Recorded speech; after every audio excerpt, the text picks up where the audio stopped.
चलिए आप सभी लोगों को नमस्ते। और हम लोग शुरुआत करेंगे आज के सेशन का। जैसा कि आप लोगों को पता होगा कि हम लोग डेली बेसिस पर रात में लाइव आते हैं और रात में हम लोगों का 40 क्वेश्चन का डिस्कशन स्टार्ट होता है। जैसा कि आप लगातार टेस्ट का डिस्कशन कर रहे होंगे और इससे पहले और भी सेट का डिस्कशन हमारा हो चुका है।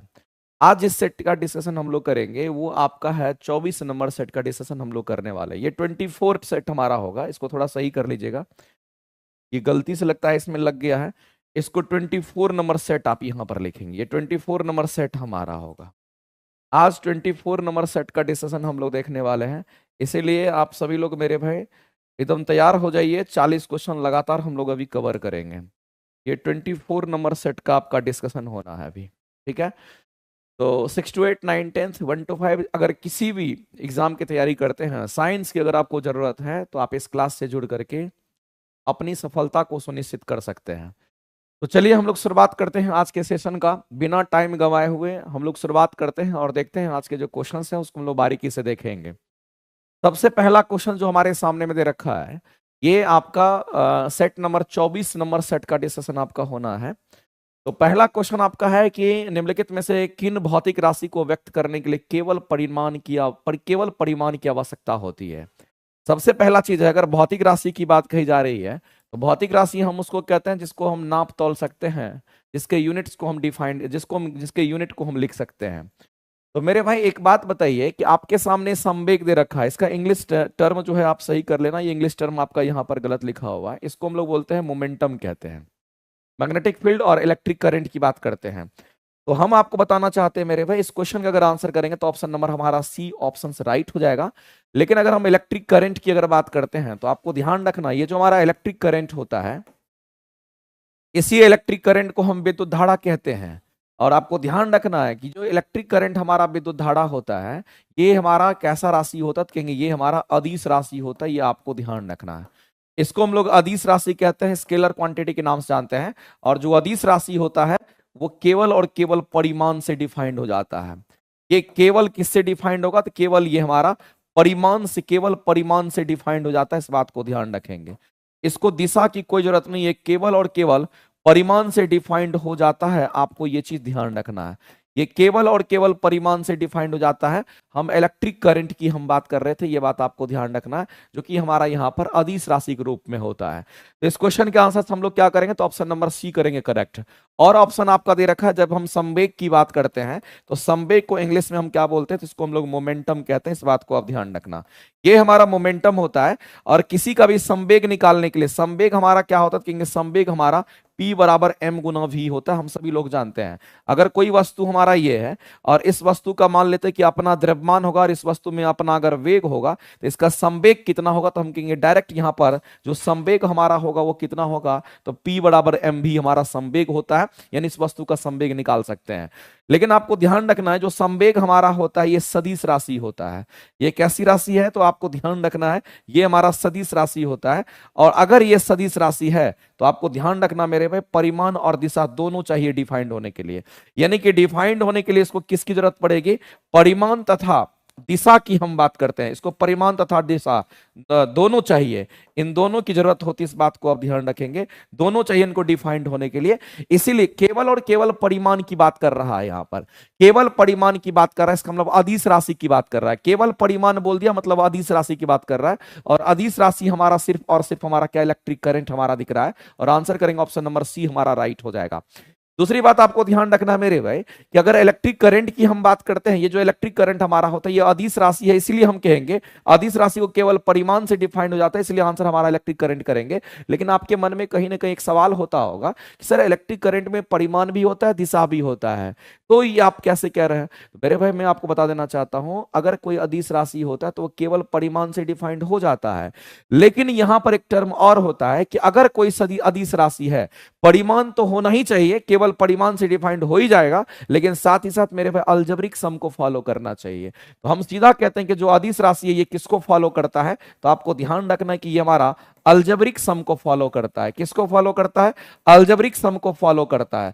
आपके दिमाग में आएगा सर अलजेब्रिक सम सम हमारा क्या होता है, जैसे 2 जोड़ 4 कहते हैं 6 हो जाता है। उसी तरीके से मेरे भाई जैसे मान लेते कोई करंट हमारा इधर से आया, कोई करंट हमारा इधर से आया, मान लेते 2 एम्पियर करंट हमारा इधर से आया, 3 एम्पियर करंट हमारा इधर से आया, तो यहां से जो करंट आगे की ओर जाएगा वो कितना एम्पियर करंट जाएगा, तो कहेंगे 5 एम्पियर करंट जाएगा।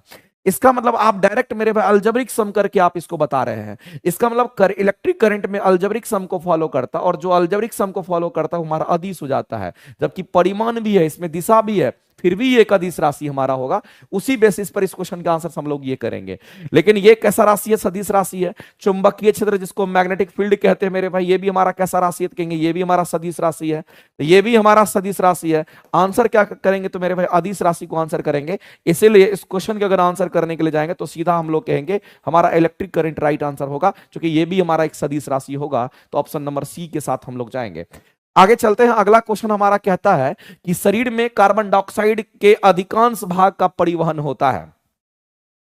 हम सभी लोग जानते हैं मेरे भाई कि हमारे शरीर में कार्बन डाइऑक्साइड की उपस्थिति होती है, और उसके अधिकांश भाग का जो परिवहन होता है हमारा, वो कौन करता है और कहां होता है, किस रूप में होता है, ये चीज आपको बताना है।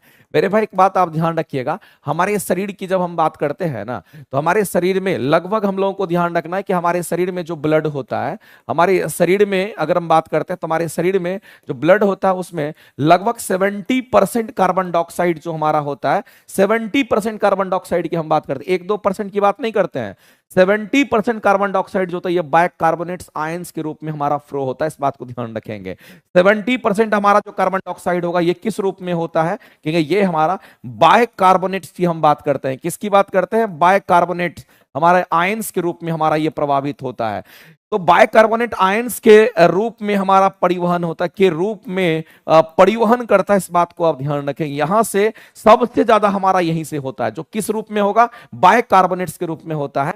क्या हीमोग्लोबिन के द्वारा होगा, क्या प्लाज्मा में घुल करके होगा, क्या बाइकार्बोनेट्स के रूप में होगा, तो मेरे भाई हम लोग इसी को टिक आउट करेंगे, क्योंकि आपसे अधिकांश भाग की बात कर रहा है, यानी कि मेजर परसेंटेज हमारा कहां से होगा, तो बाइकार्बोनेट्स के रूप में हमारा परसेंटेज हम कहते हैं कि हमारा फ्लो करता है। अब बात आती है मेरे भाई हीमोग्लोबिन में, तो कार्बन डाइऑक्साइड होता है। हम लोग जानते हैं कि हमारे शरीर के अंदर ब्लड का जो फ्लो होता है, उस ब्लड में हीमोग्लोबिन भी होता है। हम लोग जानते हैं आरबीसी भी होता है, उसमें हमारा कार्बन डाइऑक्साइड भी होता है। तो मेरे भाई जब अशुद्ध रक्त की बात करते हैं तो उसमें कार्बन डाइऑक्साइड होता है, और जब शुद्ध रक्त की बात करते हैं तो उसमें ऑक्सीजन हमारा युक्त होता है। तो मैं आपको बताना चाहता हूं मेरे भाई कि अगर हम हीमोग्लोबिन की बात करते हैं तो इसमें भी हमारा कुछ परसेंटेज यहां पर घुल करके आगे की ओर जाता है, और हीमोग्लोबिन में लगभग हमारा कितना होगा, तो कहेंगे हमारा हीमोग्लोबिन के साथ अगर जाएगा, तो आपको ध्यान रखना है अगर हम हीमोग्लोबिन की बात करते हैं तो हीमोग्लोबिन के साथ कितना होगा, तो कहेंगे हीमोग्लोबिन के साथ जो कार्बन डाइऑक्साइड का परसेंटेज होगा मेरे भाई ये कितना है, तो आपको ध्यान रखना है ये लगभग आपका 25% आपका होता है। ये 25% हमारा जो होता है यहां से परिवहन करता है। हीमोग्लोबिन के साथ 25% कार्बन डाइऑक्साइड का परिवहन होता है, यह चीज आपको ध्यान रखना है। इससे 25% कार्बन डाइऑक्साइड का परिवहन हमारा यहां होता है। अब आती है बात मेरे भाई प्लाज्मा में कितना परसेंट घुल करके जाता है, तो हम लोग को ध्यान रखना अगर प्लाज्मा की बात करते हैं तो प्लाज्मा हमारे ब्लड में द्रव अवस्था में मौजूद होता है, और ये जो प्लाज्मा होता है इस प्लाज्मा के साथ कितना परसेंट होगा, तो आपको ध्यान रखना है इस प्लाज्मा के साथ मेरे भाई लगभग 5% कार्बन डाइऑक्साइड का परिवहन हमारा इसके साथ होता है। 5% पर कार्बन डाइऑक्साइड का जो परिवहन होता है हमारा किसके कारण, किसके साथ होगा, तो कहेंगे प्लाज्मा के कारण होता है। यानी मेरे भाई आपको ये सारा डेटा ध्यान में रखना पड़ेगा, क्योंकि कई बार क्वेश्चन हमारे साथ निकल करके आता है। अगर मेरे भाई आपके सामने में अशुद्ध रक्त की हम बात करते हैं तो आपको मैं बता देना चाहता हूं, अशुद्ध रक्त का मतलब होता है कि हमारे ब्लड में क्या मिला हुआ है, तो हमारे ब्लड में जो घुला हुआ है वो कार्बन डाइऑक्साइड गैस की हम बात करते हैं।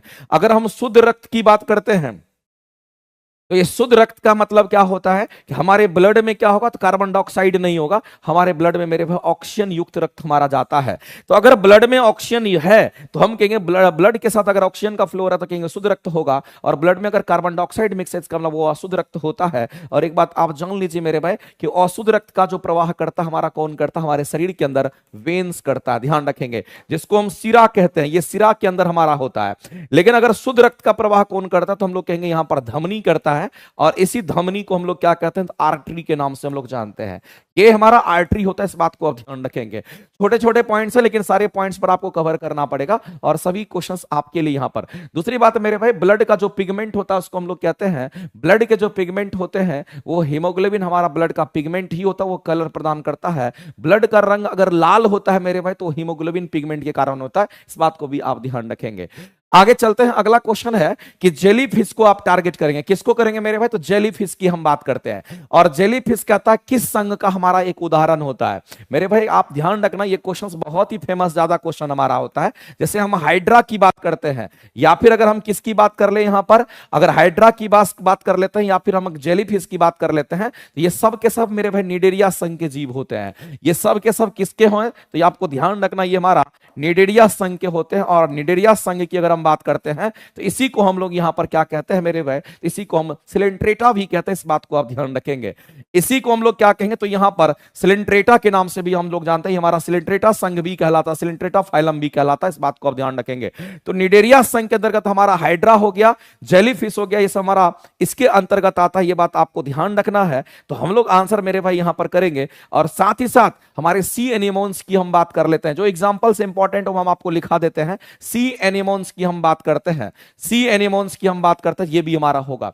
तो मेरे भाई एक बात तो क्लियर हो गया कि क्या वो पोडिफेरा संघ से रिलेटेड होगा, क्या वो हमारा टिनोफेरा से होगा, क्या वो हमारा सिलेंट्रेटा से होगा। तो मेरे भाई हम लोग अगर आंसर करेंगे तो हम कहेंगे सीधा सीधा ऑप्शन नंबर सी के साथ जाएंगे, जो संघ हमारा होगा वो सिलेंट्रेटा होगा, यानी कि संघ पोडिफेरा नहीं होगा, संघ टिनोफेरा नहीं होगा, संघ अगर होगा तो सिलेंट्रेटा होगा, क्योंकि सिलेंट्रेटा के अंतर्गत ही हमारा निडेरिया आता है और उसी को हम क्या कहते हैं, हाइड्रा और जेलीफिश वगैरह हमारा इसी के अंतर्गत आता है, ये आपको ध्यान रखना होगा।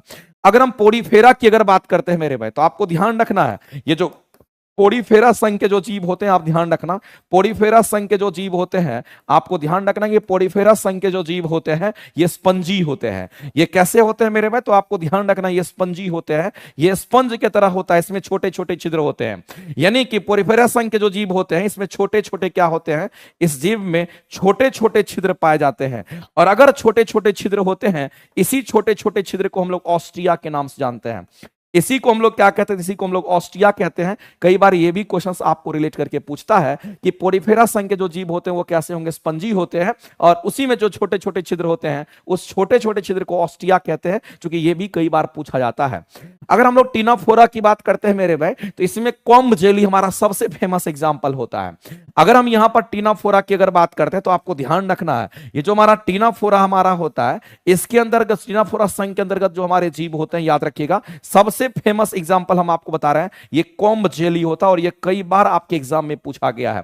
तो टिनोफोरा को भी आप ध्यान में रखेंगे, क्योंकि इससे रिलेटेड हमारे क्वेश्चंस आते हैं। और भी चीजें हैं मेरे भाई, जैसे कि अगर हम बात करते हैं, अगर हम ऑर्थ्रोपोडा की अगर हम बात कर लेते हैं, तो एक बात आप जान लीजिए कि ऑर्थ्रोपोडा संघ के जो जीव होते हैं ये हमारा इसमें सभी कीट शामिल होता है। जितने भी कीट की हम बात करते हैं सभी कीट हमारा इसी में आता है। इसी के अंदर देखिएगा मक्खी मधुमक्खी वगैरह आएगा, मकरा मकड़ी सब इसी के अंतर्गत आएगा, यानी कि बिच्छू वगैरह हमारा इसी के अंतर्गत आता है। और ये सबसे बड़ा फाइलम हमारा कहलाता है। इसको हम लोग क्या कहते हैं, ये हमारा सबसे जो बड़ा संघ हमारा होगा ये हमारा यही होता है, इस बात को आप ध्यान रखेंगे।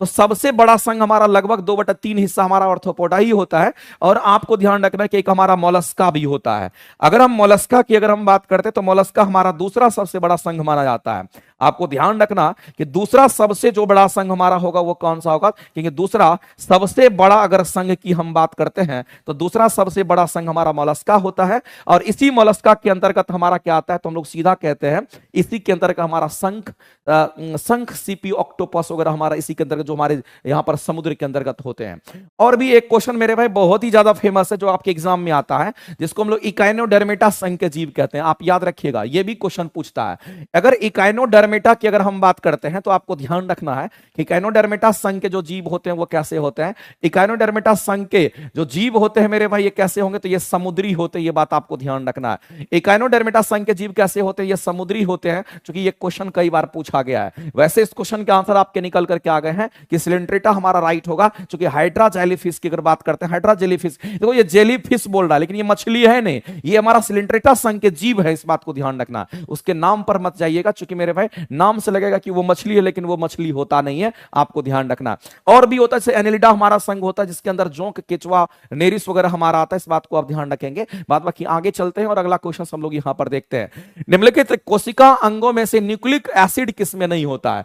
किसमें मेरे भाई न्यूक्लिक एसिड नहीं होता है? तो आपको एक चीज ध्यान रखना है कि डीएनए की बात करते हैं, आरएनए की बात करते हैं। एक बात समझिए मेरे भाई, अगर हम डीएनए की बात करते हैं या फिर अगर हम आरएनए की बात करते हैं, तो डीएनए आरएनए का नाम ही होता है डीऑक्सी राइबो न्यूक्लिक एसिड बोलते हैं, और इसको राइबो न्यूक्लिक एसिड के नाम से हम लोग जानते हैं। इसका मतलब मेरे भाई इसमें तो न्यूक्लिक एसिड प्रेजेंट होता है। इसमें क्या प्रेजेंट होगा? तो इसमें हम सीधा कहेंगे कि सर इसके अंदर हमारा न्यूक्लिक एसिड प्रेजेंट होगा, इसमें कहीं से कोई दिक्कत नहीं है। इसमें क्या प्रेजेंट होगा? तो कहेंगे इसमें न्यूक्लिक एसिड हमारा प्रेजेंट होता है। ये आपको किसी भी सूरत में बताना है। तो मेरे भाई डीएनए आरएनए में तो हमारा होगा। जैसे अगर हम बात करते हैं न्यूक्लियस की बात करते हैं, इसमें भी हमारा होगा। तो मेरे भाई अगर हम न्यूक्लियस की अगर हम बात करते हैं, तो ये न्यूक्लिक, अगर न्यूक्लियस की हम बात करते हैं तो इस न्यूक्लियस में भी हमारा क्या होता है? यहां पर भी हमारा यहां पर न्यूक्लिक एसिड मौजूद होता है। ये चीज आपको ध्यान रखना है। न्यूक्लिक एसिड हमारा यहां पर भी मौजूद होगा, इसमें भी कोई दिक्कत नहीं है। अगर हम राइबोसोम की बात करते हैं, तो मेरे भाई इस बात को आप ध्यान रखना, ये जो हमारा राइबोसोम होता है, जिसको हम कहते हैं प्रोटीन का फैक्ट्री, जो प्रोटीन का निर्माण करता है, प्रोटीन का संश्लेषण करता है, आप ध्यान रखना मेरे भाई, ये राइबोसोम हमारा न्यूक्लिक एसिड और प्रोटीन का ही बना होता है। ये न्यूक्लिक एसिड के साथ साथ हम कहेंगे न्यूक्लिक एसिड और प्रोटीन का ही बना होता है। ये बात आपको ध्यान रखना है, न्यूक्लिक एसिड और प्रोटीन का ही ये बना होता है। ये बात आपको ध्यान रखना है, क्योंकि कई बार इस तरह से क्वेश्चन आपका पूछ लेता है और ध्यान में रखना है। तो यहां पर न्यूक्लिक एसिड हमारा होगा, इसमें तो हमारा होबे करेगा, और डीएनए आरएनए अगर है तो उसमें हमारा होबे करेगा। मेरे भाई अब बात आती है कि अगर हम बात करते हैं यहां पर प्रोटोप्लाज्म का, तो जो प्रोटोप्लाज्म होता है ये हम किसको कहते हैं? तो एक बात आप जान लीजिए मेरे भाई, अगर हम प्रोटोप्लाज्म की अगर बात करते हैं, इसी को हिंदी में हम लोग जीव द्रव के नाम से जानते हैं। ये हमारा जीव द्रव होता है। लेकिन जो प्रोटोप्लाज्म हमारा होता है, ये हमारा कॉम्बिनेशन होता है किसका? तो आपको ध्यान रखना मेरे भाई, ये केंद्रक द्रव और कोशिका द्रव का हमारा क्या होता है? कि केंद्रक द्रव हो गया, और साथ ही साथ हम बात करते हैं किसका? अगर हम कोशिका द्रव की बात करते हैं, तो केंद्रक द्रव और कोशिका द्रव का जो हमारा यहां पर मिश्रण होता है, उसी को हम जीव द्रव के नाम से जानते हैं, उसी को प्रोटोप्लाज्म कहते हैं। अब मेरे भाई केंद्रक द्रव की जब बात करते हैं, तो इसमें हमारा न्यूक्लिक एसिड होता है, लेकिन कोशिका द्रव में न्यूक्लिक एसिड नहीं होता है। लेकिन प्रोटोप्लाज्म की अगर बात कही गई है, तो ये कहीं ना कहीं मेरे भाई प्रोटोप्लाज्म में भी ये चीज मौजूद होता है। इसमें भी हमारा होगा, राइबोसोम में भी होगा, प्रोटोप्लाज्म में भी हमारा होता है। मेरे भाई आपसे पूछा किसमें नहीं होगा, तो उपयुक्त में से एक सदी ये भी नहीं होगा, आंसर ये नहीं होगा, आंसर ये नहीं होगा, आंसर ये नहीं होगा, तो उपयुक्त में से किसी में नहीं होगा। लेकिन मेरे भाई न्यूक्लिक एसिड किसमें नहीं होता है? तो आपको याद रखना, सबसे फेमस एग्जांपल आपके एग्जाम में पूछा गया, ये आपका प्लाज्मा मेम्ब्रेन की हम बात करते हैं। ये आपके एग्जाम का क्वेश्चन है और आपको ध्यान रखना है। प्लाज्मा मेम्ब्रेन की हम बात करते हैं, जिसको कोशिका झिल्ली कहते हैं। इसको हम लोग क्या कहते हैं मेरे भाई? हम इसको यहां पर कोशिका झिल्ली कहते हैं। और मैं आपको बता देना चाहता हूं मेरे भाई कि आपके एग्जाम का ये क्वेश्चन है, ये आपके एग्जाम आस्किंग क्वेश्चन है। इसको किसी भी सूरत में आप ध्यान रखेंगे, ये आपके एग्जाम में पूछा जा चुका है ये लाइन, कि प्लाज्मा मेम्ब्रेन जो कोशिका झिल्ली होता है, उसमें न्यूक्लिक एसिड नहीं पाया जाता। ये बात आपको ध्यान रखना है। बाद बाकी इन सब में न्यूक्लिक एसिड होगा, इसके आंसर्स रॉन्ग दे रखे थे मेरे भाई, आप उसको सुधार कर लीजिएगा। न्यूक्लियस में भी होगा, राइबोसोम में भी होगा, हमारे डीएनए आरएनए में भी होगा, प्रोटोप्लाज्म में भी होगा। इस तरीके से आपको ध्यान रखना है। कहां नहीं होगा? तो हम लोग सीधा कहेंगे प्लाज्मा झिल्ली में नहीं होगा, हमारे प्लाज्मा मेम्ब्रेन में नहीं होगा, कोशिका झिल्ली में नहीं होगा। इस बात को आप ध्यान रखेंगे, क्योंकि ये क्वेश्चन मेरे भाई आपके एग्जाम में आ चुका है, ये लाइन पूछा जा चुका है। इस बात को जब ध्यान में रखेंगे, क्योंकि ये क्वेश्चन आपके एग्जाम में इससे पहले आ चुका है। लेकिन इस क्वेश्चन का आंसर क्या करेंगे? तो ऑप्शन नंबर ई के साथ जाएंगे, और ऑप्शन नंबर ई जो होगा हमारा यहां पर क्या होगा? राइट हो जाएगा। आगे चलते हैं और अगला क्वेश्चन हम लोग देखते हैं क्या कहता है, कि परमाणुओं के बीच बंधों में निम्नलिखित में से कौन सा एनर्जी हमारा यहां पर स्टोर्ड होता है? ये क्वेश्चन आपसे पूछा है मेरे भाई। एक बात बता दीजिए, कह रहा है कि कौन सी ऊर्जा जो है संग्रहित होती है, यानी कहां संग्रहित होने की बात कर रहा है? तो आपसे मेरे भाई एटम की बात कर रहा है, और एटम एटम के बीच की बात कर रहा है, परमाणु की बात कर रहा है मेरे भाई। जब परमाणु की बात कर रहा है, एटम की बात कही जा रही है, तो मैं आपको बता देना चाहता हूं, अगर हम एटम की बात करते हैं, तो आप पता होगा मेरे भाई कि जो एटम बम हम लोग पढ़ते हैं, या फिर एटम की हम बात करते हैं, इसमें हमारा केमिकल एनर्जी होता है। अगर कोई एटम हमारा बना हुआ है, चूंकि यहां पर परमाणुओं के बीच बंधों में बोला गया, परमाणुओं के बीच बॉन्ड में बोला गया, बंधों में बोला गया है, तो मेरे भाई आपको ध्यान रखना है, यहां पर अगर क्वेश्चन अगर पूछा गया, तो आप सीधा कहेंगे कि energy stored in the bond between atoms की बात करते हैं, यानी एटम और एटम के बीच। ध्यान रखना मेरे भाई, हम एटम और एटम की बीच बात कर रहे हैं, तो एटम और एटम के बीच में, एटम और एटम के बीच जो हमारा यहां पर एनर्जी स्टोर्ड होता है, के बीच अगर एनर्जी स्टोरेज की अगर हम बात करते हैं, इसके बीच अगर एनर्जी स्टोरेज की अगर हम बात करते हैं, इसके बीच अगर एनर्जी स्टोरेज की अगर हम बात करते हैं, अगर इसके बीच एनर्जी अगर स्टोर्ड होता है तो आपको ध्यान रखना ये केमिकल एनर्जी होता है। इसको हम लोग क्या कहेंगे, तो ये हमारा केमिकल एनर्जी होता है, इस बात को आप ध्यान रखेंगे। और केमिकल एनर्जी को हम लोग क्या कहते हैं, इसको रासायनिक ऊर्जा के नाम से हम लोग जानते हैं। ये हमारा रासायनिक ऊर्जा हो जाएगा यहां पर इस क्वेश्चन का राइट आंसर। तो मेरे भाई ये भी क्वेश्चन आपका फेमस क्वेश्चन है जो कि आपके एग्जाम में पूछा गया है। जैसे और भी आप जगह पे कह सकते हैं, जैसे हम बैटरी की बात कर लेते हैं या फिर मेरे पास सेल की बात कर लेते हैं, जो हम लोग कहते हैं सेल के समूह को ही बैटरी कहते हैं। बैटरी हो गया, सेल हो गया, इसमें भी कौन सा ऊर्जा होता है, कहेंगे इसमें भी रासायनिक ऊर्जा होता है, जैसा आप सभी लोगों को पता होना चाहिए। और भी मेरे भाई जितने भी पेट्रोलियम पदार्थ होता है सभी में ऐसा होता है। अगर हम पेट्रोलियम पदार्थ की अगर हम बात करते हैं उसमें भी हमारा होता है। जाहिर सी बात है मेरे भाई, जो भी बायोमास होते हैं उसकी भी हम बात करते हैं, इन सभी में कहते हैं कि केमिकल एनर्जी ही हमारा स्टोर होता है, यही एनर्जी का स्टोरेज हमारा करता है। तो आपको एटम और एटम के बीच बंड जो बना हुआ है उसके बीच में अगर बोल देता है या फिर इन सभी की बात अगर कर लेता है तो आपको ध्यान रखना है इसके बीच में जो एनर्जी का स्टोरेज होता है हमारा केमिकल एनर्जी के रूप में होता है। इसलिए इस क्वेश्चन का आंसर क्या करेंगे, तो ऑप्शन नंबर हमारा किसी भी सूरत में यहां पर सी ऑप्शन हमारा राइट हो जाएगा। मेरे भाई इस बात को आप ध्यान रखना है कि न्यूक्लियस के अंदर की बात करते हैं, जो हमारा प्रोटॉन और न्यूट्रॉन बंधा हुआ रहता है, न्यूक्लियस के अंदर न्यूक्लियर एनर्जी होता है। न्यूक्लियस के अंदर न्यूक्लियर एनर्जी होता है और किसी के स्थिति में परिवर्तन के कारण उसके अंदर हमारा स्टोर्ड एनर्जी जो होता है वो हमारा यहां पर स्थितिज ऊर्जा निकल करके आता है। और कोई भी स्प्रिंग अगर खिंचा हुआ है या स्प्रिंग दबा हुआ है, उस स्प्रिंग में भी हमारा पोटेंशियल एनर्जी स्टोर्ड होता है, जिसको हम लोग स्थितिज ऊर्जा के रूप में देखते हैं। ये भी बात आपको ध्यान रखना है। आगे चलते हैं मेरे भाई और अगला क्वेश्चन हम लोग देखते हैं। अगला हमारा क्या, निम्नलिखित में से किस युग्म में आयन सम इलेक्ट्रॉनी होते हैं। मेरे भाई इस बात को आप ध्यान रखना, अगर हम सम इलेक्ट्रॉन की बात करते हैं, हम किसकी बात कर रहे हैं, अगर हम यहां पर सम इलेक्ट्रॉन की अगर हम बात करते हैं तो आपको ध्यान रखना है कि सम इलेक्ट्रॉन कहने मतलब आइसो इलेक्ट्रॉनिक की बात करते हैं। इसी को हम लोग इंग्लिश में क्या कहते हैं, इसी को इंग्लिश में हम लोग आइसो इलेक्ट्रॉनिक के नाम से हम लोग जानते हैं। ये हमारा आइसो इलेक्ट्रॉनिक होता है। नाम से पता चलता है मेरे भाई, आईएसओ जहां भी लगा हुआ उसका मतलब एक समान होता है। आईएसओ का मतलब होता है एक समान, और इलेक्ट्रॉनिक का मतलब होता है मेरे भाई इलेक्ट्रॉन की बात कर रहा है। इसका मतलब एक समान इलेक्ट्रॉन हमारा किसमें किस कंपाउंड में है वो आपको बताना है। और इस तरीके से क्वेश्चंस आपका पूछता है। कई बार आपसे बोलेगा आइसो न्यूट्रॉनिक भी कह सकता है, कई बार आइसो इलेक्ट्रॉनिक बोलता है, तो आपको मेरे भाई बताना पड़ेगा कि उसमें इलेक्ट्रॉन हमारे बराबर है या नहीं है। अगर मेरे भाई ऑप्शन बी इस क्वेश्चन का राइट आंसर दे रखा है, मैं आपको बता देना चाहता हूं कि आंसर बी जो होगा हमारा राइट आंसर है, क्योंकि जोड़ा आपसे पूछा गया कि कौन हमारा सम इलेक्ट्रॉनी है जिसमें इलेक्ट्रॉनों की संख्या बराबर है। अगर एग्जांपल के तौर पर उसी चीज को हम एनालाइज करते हैं, अगर हम सोडियम प्लस की बात, अगर सोडियम की बात करेंगे तो सोडियम मेरे भाई यहां पर 11 इलेक्ट्रॉन होता है। अगर यह उदासीन है इसमें 11 इलेक्ट्रॉन होगा। लेकिन अगर हम सोडियम प्लस की अगर बात करते हैं, 1 इलेक्ट्रॉन की कमी होगी और यहां पर 10 इलेक्ट्रॉन हमारे हो जाएंगे। इसी तरीके से अगर हम ऑक्सीजन की बात करते हैं तो ऑक्सीजन मेरे भाई अगर उदासीन है तो इसमें 8 इलेक्ट्रॉन होगा। लेकिन ऑक्सीजन पर अगर -2 अगर चार्ज दे रखा है, ऑक्सीजन पर कितने चार्ज दे रखे हैं तो -2 की बात करते हैं। यहां पर ऑक्सीजन में -2 अगर चार्ज हमारा दे रखा है, देखो एक माइनस यहां है, एक माइनस यहां, इसका मतलब 2 माइनस की बात कर रहा है। इसका मतलब पहले 8 था, अब 2 एक्स्ट्रा जुड़ जाएगा, इसका मतलब ये हमारा 8 2 कितना होगा, 10 हो जाएगा। तो मेरे भाई आप यहां पर देख पा रहे होंगे कि अगर इस पैरामीटर को अगर हम लोग उठा करके देखते हैं, यहां भी इलेक्ट्रॉनों की संख्या 10 है, यहां भी इलेक्ट्रॉनों की संख्या 10 है, इसका मतलब ये दोनों के दोनों एलिमेंट हमारे क्या है तो आइसो इलेक्ट्रॉनिक कहलाएंगे। इसी को हम लोग क्या कहते थे, इसी को हम लोग यहां पर आइसो इलेक्ट्रॉनिक कहते हैं। इस बात को आप ध्यान रखना मेरे भाई। किसी भी एलिमेंट की अगर हम बात करते हैं ना, आपको 118 तत्व के बारे में पता होगा। पूरे पीरियोडिक टेबल में 118 को तत्व हमारा होता है, जिसमें से आपको ध्यान रखना है कि अगर वो उदासीन अवस्था में होता है तो इलेक्ट्रॉन की संख्या, प्रोटॉनों की संख्या, परमाणु संख्या बराबर होती है। लेकिन अगर मान लेते किसी भी एलिमेंट पर नेगेटिव आवेश आता है या पॉजिटिव अगर चार्ज आता है, तो ऐसी परिस्थिति में याद रखना कि प्रोटॉनों की संख्या, परमाणु संख्या एकदम नियत रहेगी, उसमें कोई परिवर्तन नहीं होगा। अंतर किसका होगा, परिवर्तन किसका होगा, कहेंगे इलेक्ट्रॉन का परिवर्तन होगा। यह बात आपको ध्यान रखना है। कभी भी क्वेश्चन अगर बात करता है तो आप आसानी से चूज कर सकते हैं। बात बाकी और में सर्च करके आप देख लीजिएगा। आगे चलते हैं मेरे भाई। ये बीपीएससी शिक्षक भर्ती इंजेक्शन बैच आप देख रहे होंगे 9 10 के लिए। ये मेरे भाई लाइव क्लासेस आपको इसमें मिलेगा और ये न्यू बैचेज आपके हैं। और इसमें कुछ इशू आ रहा था कि सर कुछ क्लासेस नहीं चल रही है, तो वो क्लासेस आपका आज ऐड हो गया। सारी क्लासेस अब आपकी चलेंगी इसमें भी।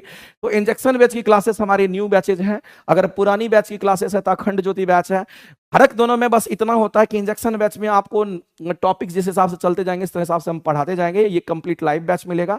लेकिन जो आपको अखंड ज्योति बैच हम आपको प्रोवाइड कर रहे हैं, वो बैच, उस बैच में मेरे भाई आपकी थ्योरी तो हो ही रही है, लाइव क्लास तो हम ले ही रहे हैं, लेकिन साथ साथ उसमें आपको कुछ रिकॉर्डेड क्लास भी हम आपको प्रोवाइड कर रहे हैं कि कम समय में अगर ज्यादा एफर्ट लगा करके आप प्रिपेयर कर सकते हैं तो वो चीज आपके लिए अवेलेबल है, वहां से आप उसको कर सकते हैं।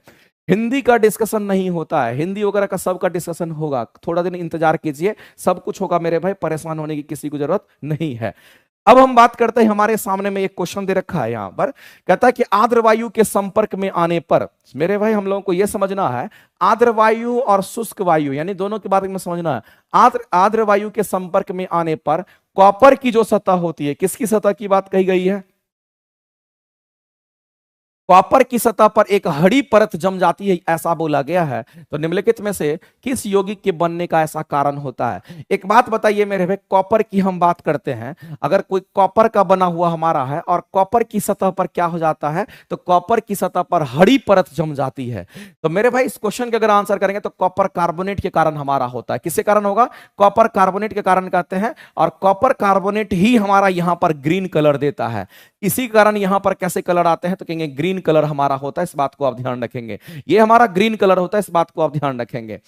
तो अब आता है मेरे भाई यहां पर बात कि अगर हम बात करते हैं कॉपर का, और कैसी वायु की बात कर रहा है, तो आर्द्र वायु की बात कर रहा है। इसका मतलब अगर कोई आर्द्र वायु है तो उसमें नमी की मात्रा है, उसमें कार्बन डाइऑक्साइड की मात्रा है, इसका मतलब उसमें पानी की भी मात्रा होगी, उसमें कार्बन डाइऑक्साइड भी होगा, उसमें ऑक्सीजन भी होगा, ये सभी चीज प्रेजेंट होगा।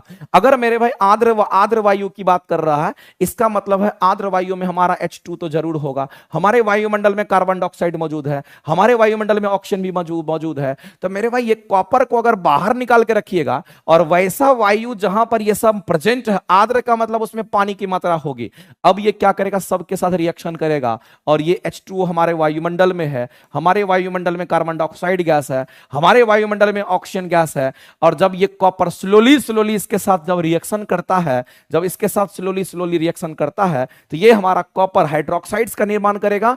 एक तो मेरे भाई यहां पर कॉपर हाइड्रोक्साइड्स का ये निर्माण कर लेगा, और साथ ही साथ ये हमारा कॉपर कार्बोनेट का फॉर्मेशन करता है, और यही कॉपर कार्बोनेट जो आप यहां पर देख रहे हैं, यही कॉपर कार्बोनेट मेरे भाई यहां पर ग्रीन कलर की परत चढ़ जाती है, इसी पर ये ग्रीन कलर की परत चढ़ जाती है, इस बात को आप ध्यान रखेंगे। यही आपको ग्रीन कलर प्रोवाइड करता है, ये चीज आपको ध्यान रखना, ग्रीन कलर यही हमारा देता है, इसको हम लोग ध्यान रखेंगे, और वो हमारा कॉपर कार्बोनेट की हम बात करते हैं।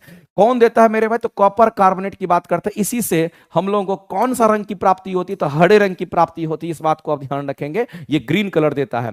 तब आप देखिएगा जो पीतल उतल का बर्तन जिसमें आप पानी पीते हैं, उस पीतल के बर्तन को देखिएगा कुछ दिन तक पानी वानी के लिए यूज कीजिए, आप छोड़ दीजिएगा तो देखिएगा उस पर ग्रीन कलर का एक लेयर चढ़ जाता है, हरा कलर की परत चढ़ जाती है। तो मेरे भाई हमारा जो बर्तन होता है कॉपर का या पीतल का, जो हम पीते हैं जिसमें पानी, वो कॉपर का बना होता है, उसमें कॉपर मिक्स होता है, और कॉपर जब इन सभी के साथ स्लोली रिएक्शन करता है, चूंकि हमारे वायुमंडल में ये सारी चीज मौजूद है, तो कॉपर कार्बोनेट का फॉर्मेशन करता है, जो कि उसके चारों तरफ या फिर लेयर बना लेती है, और वह हरे रंग की दिखाई देती है। कैसी दिखाई देती है? वह हरे रंग की दिखाई देती है। इसलिए हम लोग यहां पर कॉपर कार्बोनेट इस क्वेश्चन के क्या करेंगे, तो आंसर करेंगे, और ऑप्शन नंबर ए जो होगा हमारा किसी भी सूरत में यहां पर करेक्ट हो जाएगा, इस बात को आप ध्यान रखना।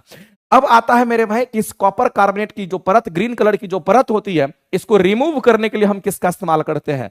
अगर मेरे भाई इसको रिमूव अगर करना होता है उसके लिए क्या इस्तेमाल करेंगे, तो मैं आपको बता देना चाहता हूं। इसको अगर रिमूव करना होगा, इसको रिमूव करने के लिए हम किसका इस्तेमाल करेंगे? तो इसको रिमूव करने के लिए हम लोग क्या करते हैं, तो मेरे भाई पीतल के बर्तन को पीतांबरी से साफ करते हैं, याद कीजिएगा। या फिर जो पीतल का बर्तन पर हमारा कॉपर कार्बोनेट की जो परत चढ़ जाती है, ये हमारा कैसा होता है? क्षारीय प्रकृति का होता है। अगर ये क्षारीय प्रकृति का है तो उस क्षारीय प्रकृति को खत्म कौन करेगा? तो अम्ल करता है, इसलिए एसिडिक चीज से हम उसको रगड़ते हैं। अगर आप नींबू से भी साफ कीजिएगा तो परत हट जाएगा, नहीं तो आप पीतांबरी का इस्तेमाल कीजिए, वहां से भी हो जाएगा। तो मेरे भाई आप इसको हटाने के लिए आप नींबू का रस यूज कीजिए, या फिर आप पीतांबरी का यूज कीजिए। मार्केट में पीतांबरी मिलता है, आप उसका इस्तेमाल कीजिए, देखिएगा बर्तन पूरा चकाचक साफ हो जाएगा, और जो ग्रीन कलर की काई आपको दिख रही थी, हरे रंग की जो परत दिख रही थी, वो पूरा हट जाता है। क्योंकि ये जो हमारा कॉपर कार्बोनेट होता है, ये हमारा क्षारीय प्रकृति का होता है, इसलिए हम अम्ल के साथ अगर उसके साथ रिएक्शन कराते हैं तो अपने आप वहां से एलिमिनेट हो जाता है, इस बात को आप ध्यान रखेंगे। आगे चलते हैं मेरे भाई, तो आंसर क्या करेंगे, ऑप्शन नंबर हमारा ये हो जाएगा। कॉपर ऑक्साइड्स जो होता है ये ब्लैक कलर प्रोवाइड करता है। ये कैसा होता है, तो मेरे भाई आपको ध्यान रखना है, ये ब्लैक कलर आपको देता है, ये आपको ब्लैक कलर प्रोवाइड करता है, इस बात को आप ध्यान रखेंगे। आगे चलते हैं, अगले क्वेश्चन पर हम लोग आते हैं मेरे भाई, और अगला क्वेश्चन क्या कहता है, निम्नलिखित में से कौन सा वायु प्रदूषक का एक जैव सूचक है। आपके बीपीएससी 3.0 में ये क्वेश्चन आपका पूछा गया है कि कौन सा एक वायु प्रदूषक जैव सूचक हमारा होता है। अगर लगातार मेरी क्लासेस अगर आप कर रहे होंगे तो मुझे लगता है मेरे भाई ये क्वेश्चन आपके लिए बहुत ही आसान होगा और आप आसानी से आंसर कर सकते हैं। आपके सामने मेरे भाई यहां पर जैव सूचक की बात कही गई है। किसकी बात कही गई है, आपसे जैव सूचक की बात कही गई है। और जैव सूचक को हम लोग क्या कहते हैं, जैव सूचक को हम लोग बायो इंडिकेटर कहते हैं, याद रखना। इसी को हम लोग क्या कहते हैं, तो ये हमारा बायो इंडिकेटर होता है। और जो बायो इंडिकेटर हमारा जैव सूचक होता है, इस बात को आप ध्यान रखना, ये कोई और नहीं है, ये लाइकेन की हम बात करते हैं। ये कौन होता है मेरे भाई, तो लाइकेन की बात करते हैं। इसको आप इंग्लिश में लाइकेन ही पढ़ते हैं, ये हमारा लाइकेन होता है। अगर जैव सूचक को हम लोग बायो इंडिकेटर के रूप में हम देखते हैं, तो मैं आपको बताना चाहता हूं मेरे भाई, ये जो हमारा बायो इंडिकेटर हमारा लाइकेन जैव सूचक होता है, ये लाइकेन जो हमारा होता है ये थैलोफाइटा होता है। ये कौन सा प्लांट है मेरे भाई, क्योंकि ये हमारा थैलोफाइटा के अंतर्गत आता है, इस बात को ध्यान रखना। ये थैलोफाइटा के अंतर्गत आता है, ये बात आपको ध्यान रखना है। थैलोफाइटा के अंतर्गत आता है, इस बात को आप ध्यान रखेंगे। ये हमारे एक थैलोफाइट्स होते हैं। क्योंकि अगर लाइकेन की बात करते हैं मेरे भाई, तो आपको ध्यान रखना है, लाइकेन से ही लिटमस पेपर तैयार करते हैं। लाइकेन से ही हम लोग क्या करते हैं, लिटमस पेपर भी बनाते हैं, इस बात को आप ध्यान रखना। इसी से लिटमस पेपर बनाया जाता है, इसी से लिटमस पेपर बनाया जाता है, इस बात को भी ध्यान रखेंगे। कई बार ये क्वेश्चन पूछा जाता है। अगर लिटमस पेपर की अगर हम बात करते हैं तो ये आपका कैसा रंग का होता है, तो याद रखना मेरे भाई, ये हमारा ब्लू होता है। और हमारा कैसा होता है, हमारा रेड कलर का होता है। कई बार ये भी पूछने को मिला है। अगर हम लिटमस पेपर की बात अगर करते हैं, तो ये जो लिटमस पेपर होता है हमारा एसिड बेस इंडिकेटर कहलाता है। इसको हम लोग क्या कहते हैं, ये हमारा एसिड बेस इंडिकेटर होता है, इस बात को ध्यान रखेंगे। एसिड बेस हमारा इंडिकेटर होता है, यानी कि अम्ल और क्षार का ये हमारा संकेतक माना जाता है। अब दूसरी बात है, इस लाइकेन की अगर हम बात करते हैं मेरे भाई, आप ध्यान रखना, जो लाइकेन हमारा होता है ये कहां पर हमारा इस्तेमाल होता है, तो ये पॉल्यूशन के लिए बात हम करते हैं। जहां पर पॉल्यूशन ज्यादा होगा वहां पर लाइकेन का ग्रोथ कम होता है। लेकिन किस पॉल्यूशन की बात करेंगे, तो मेरे भाई सल्फर डाइऑक्साइड पॉल्यूशन की हम बात करते हैं। आपके एग्जाम का ये लाइन क्वेश्चन है। सल्फर डाइऑक्साइड पॉल्यूशन के लिए मेरे भाई ये क्या होता है, इंडिकेट करता है। जहां पर सल्फर डाइऑक्साइड पॉल्यूशन हमारा ज्यादा होता है, वहां पर मेरे भाई इसका ग्रोथ बहुत कम होता है। इस तरह से आप इस बात को ध्यान रखेंगे। और लाइकेन को अगर हम लोग यहां पर देखेंगे, तो लाइकेन हमारा शैवाल और कवक का ही सम्मिलित रूप माना जाता है। शैवाल और कवक की हम बात करते हैं, तो शैवाल और कवक को मिला दीजिए, तो आप उसी को आप क्या कहते हैं, तो लाइकेन कहते हैं। इस बात को ध्यान रखना। लेकिन SO2 पॉल्यूशन के लिए होता है, जो कि आपके बीपीएससी एग्जाम में ये क्वेश्चन आ चुका है। और बीपीएससी 3.0 में ये क्वेश्चंस आपके पूछे जा चुके हैं, ये लाइन। और मैंने क्लास में भी करवाया था, लेकिन नियुक्ति बैच में मैंने कराया था ये लाइन। ये मैंने नियुक्ति बैच में ये लाइन कराया था, और मैंने बोला भी था कि ये क्वेश्चन आने की संभावना है, और वहां से ये क्वेश्चन डायरेक्ट लड़ा भी था।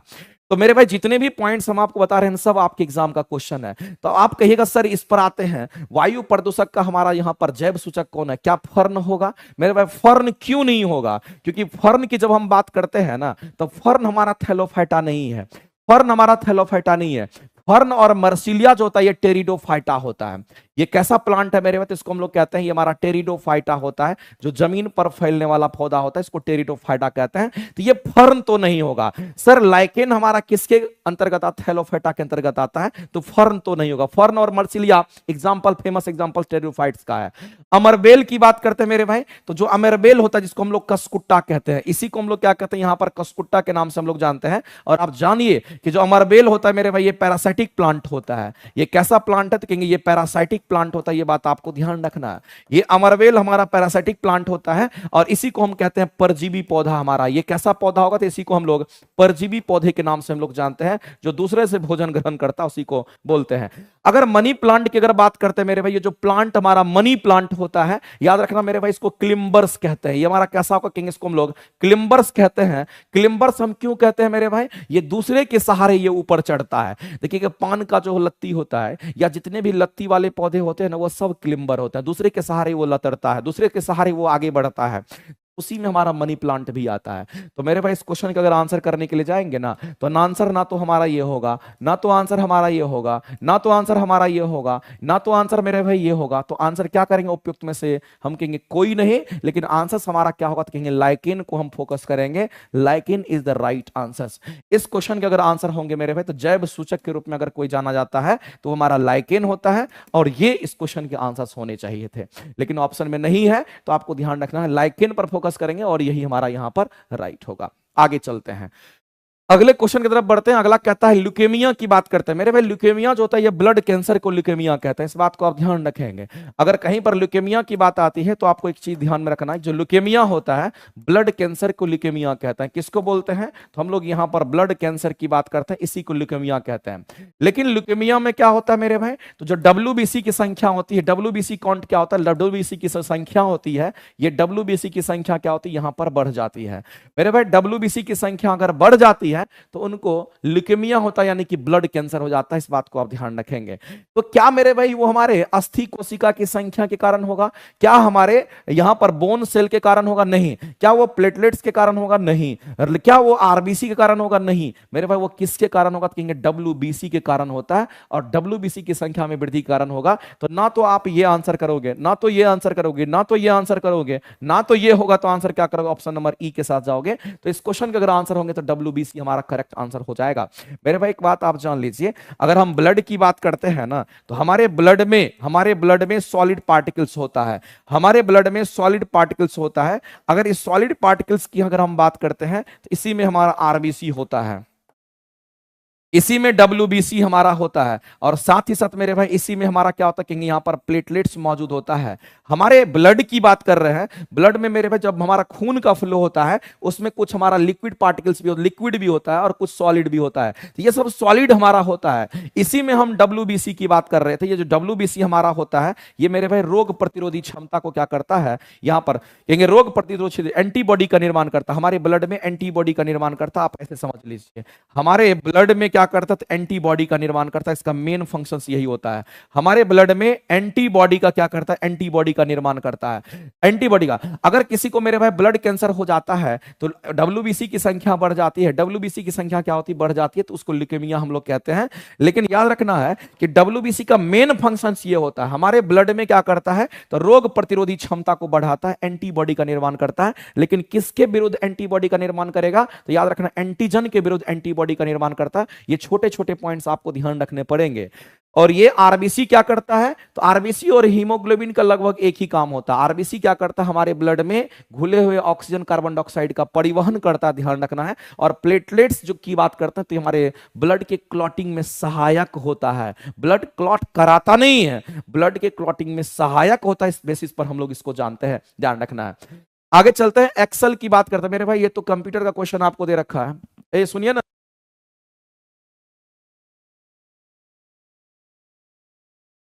अगर हम एक्सेल की बात करते हैं, किसकी बात कर रहे हैं? अगर हम एक्सेल की बात करते हैं तो आपको मैं बता देना चाहता हूं मेरे भाई, एक्सेल के लिए ध्यान रखना कि यहां पर बोला गया है कि कौन सी फंक्शन की एडिट मोड के लिए हमारा जाना जाता है। तो हम यहां पर F2 की बात करेंगे। अब मेरे भाई एक कंप्यूटर का क्वेश्चन है, ये आपके एग्जाम का हैवी नहीं, तो इसको आप रिमूव करिए। आगे चलिए, आपका न्यू बैच इंजेक्शन बैच की हम बात करें। इंजेक्शन बैच न्यू बैचेज है, और न्यू बैचेज में नए तरीके से क्लासेस आपकी चल रही है, और बीपीएससी शिक्षक भर्ती के लिए मेरे भाई ये क्लासेस आपको प्रोवाइड की गई है। साइंस के बेहतरीन कंटेंट आपको मिलेंगे और बेहतरीन सेशन आपको इसमें प्रोवाइड करेंगे। सबसे बड़ी बात है कि कंटेंट में बहुत दम रहेगा, अगर करिएगा तो आपको बहुत बेनिफिट हो जाएगा, लगेगा कि नहीं हम बहुत कुछ सीख रहे हैं। और अगर आप सीख रहे हैं इसका मतलब है कि कहीं ना कहीं आपके लिए वो बेनिफिशियल है। तो मेरे भाई 6 to 8 9 10th वाले जो बच्चे होंगे उनके लिए अलग से है, किसी के लिए 9 10th के लिए अलग से है, किसी के लिए 6 to 8 के लिए अलग से। यानी कहने का मतलब इंजेक्शन बैच मेरे भाई साइंस की थ्योरी के लिए सबसे बेहतरीन क्लासेस, और अगर लाइव प्लस रिकॉर्डेड चाहिए तो अखंड ज्योति बैच भी हमारा चलता है। तो इस तरह की क्लासेस आपके सामने आती है, तो आपको किसी भी सूरत में मेरे भाई कर लेना चाहिए। अगर थोड़ी भी वीक है तो आप उसको सुधार कर सकते हैं। अगला क्वेश्चन हम लोग देखते हैं, कहता है कि कौन सा इसमें से सही नहीं है, इस पर फोकस करना है। कौन सा स्टेटमेंट सही नहीं है? मेरे भाई यहां पर ध्वनि की बात कही और ध्वनि के वेग की बात की, तो लगता है कल का रिपीटेड क्वेश्चन है।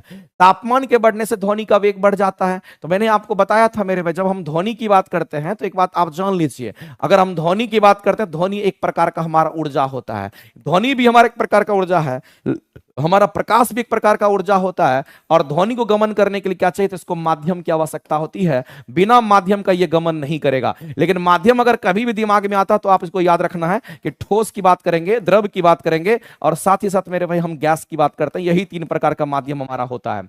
अब बात आती है मेरे भाई ध्वनि ऊर्जा की। जब बात करते हैं तो ये ध्वनि जब भी ट्रेवल करते हैं डिस्टरबेंस के कारण आगे प्रोपेगेट करती है। ये चीज आपको ध्यान रखना है। हम किसकी बात कर रहे हैं, तो जब भी ध्वनि आगे की ओर प्रोपेगेट करेगी तो ये डिस्टरबेंस के कारण ही ध्वनि प्रोपेगेट करती है। ये चीज आपको ध्यान रखना है। अगर बात करते हैं मेरे भाई ध्वनि का, तो आपको एक चीज ध्यान रखना है कि ध्वनि के वेग की अगर बात करते हैं, इसको वेलोसिटी ऑफ साउंड हम कह रहे हैं, ये समानुपाती होता है हमारा किसका, अंडर रूट में टेम्परेचर टी का, पहला। और दूसरा पॉइंट याद रखना कि वेलोसिटी ऑफ साउंड जो हमारा होता है ये रिवर्स हमारा व्युत्क्रमानुपाती होता है किसका, अंडर रूट में डेंसिटी की बात करेंगे। तीसरा पैरामीटर याद रखना, वेलोसिटी ऑफ साउंड जो होता है मेरे भाई ये समानुपाती होता है किसका, तो याद रखना ह्यूमिडिटी की हम बात करते हैं। और इसी तरीके से आपको ध्यान रखना है कि वेलोसिटी ऑफ साउंड की अगर हम बात करते हैं तो ये व्युत्क्रमानुपाती होता है हमारा इलास्टिसिटी का। इस बात को आप ध्यान रखेंगे। अगर कोई इलास्टिसिटी वाला वस्तु होता है, लचीला होता है, तो आपको ध्यान रखना मेरे भाई उसमें क्या होगा, तो अगर कोई लचीला है, इलास्टिसिटी वाला होता है, तो आपको ध्यान रखना है कि उसमें ध्वनि ज्यादा स्पीड से हमारा फास्ट प्रोपेगेट करता है। पांचवा भी याद रखना मेरे भाई कि ध्वनि की गति पर ध्यान रखना। हम किसकी बात कर रहे हैं, तो ध्वनि की गति की बात कर रहे हैं। ध्वनि की गति पर दाब का कोई प्रभाव नहीं पड़ता है। याद रखना, दाब का कोई प्रभाव नहीं पड़ता, इस बात को ध्यान रखेंगे। और मैं आपको बता देना चाहता हूं मेरे भाई, दाब का कोई प्रभाव यहां पर नहीं पड़ता। ये क्वेश्चंस आपके एग्जाम का है। लेकिन एक चीज मैं आपको बता देना चाहता हूं मेरे भाई, ये जो लाइन यहां पर लिखे हुए हैं, पांचवें जो लाइन लिखे हुए हैं, ये आपके एग्जाम में आ चुका है टीआरई 3 में। इस बात को ध्यान रखना, ये बीपीएससी टीआरई 3 के एग्जाम में ये क्वेश्चन आपका आ चुका है। और बीपीएससी टीआरई 3 में कॉमन पेपर में ये क्वेश्चन पूछा था, 3.0 में ये क्वेश्चन आपका आ चुका है। उसमें दाब को 2 गुना, 4 गुना, 5 गुना कुछ भी कर दीजिए, लेकिन याद रखना है कि दाब कितना भी बढ़ा घटा लीजिए, हमारे ध्वनि के स्पीड में कोई अंतर नहीं आता। इस बात को आप ध्यान रखेंगे। तो मेरे में तापमान के बढ़ने से ध्वनि का वेग क्या होगा, तो तापमान बढ़ेगा, ध्वनि का वेग बढ़ेगा, क्योंकि समानुपाती है। तो ये तो रिलेशन हमारा सही है। वायु में ध्वनि का वेग दाब पर निर्भर नहीं करता है मेरे भाई। वायु में ध्वनि का वेग जो होता है वो दाब पर निर्भर नहीं करता, बिल्कुल नहीं करता है। ये बात तो हम बिल्कुल कह ही रहे हैं। आर्द्रता के बढ़ने से वायु में ध्वनि का वेग कम हो जाएगा मेरे भाई। अगर आर्द्रता समानुपाती होता है, अगर आर्द्रता बढ़ेगा तो आपको ध्यान रखना इस तरीके से नीचे दिखाई दे रहा होगा। अगर आर्द्रता अगर बढ़ेगा तो हम लोग सीधा कहते हैं कि अगर आर्द्रता बढ़ेगा तो मेरे भाई हम कहेंगे वेलोसिटी ऑफ साउंड हमारा बढ़ जाता है। यानी ये भी स्टेटमेंट, ये स्टेटमेंट आपका गलत हो गया, क्योंकि कम की बात कर रहा है। यानी कि ये सब आंसर्स आपके सही हैं, जो गलत है वो आपके गलत हैं। आंसर करेंगे यहां पर हमारा सी जो होगा ये गलत है, और यही हमारा राइट आंसर हो जाएगा। हाँ, बस आगे चलते हैं और अगला क्वेश्चन देखते हैं मेरे भाई। अगला क्वेश्चन जो हमारा दे रखा है ये प्रतिजन की बात करता है, एंटीजन्स की बात करता है।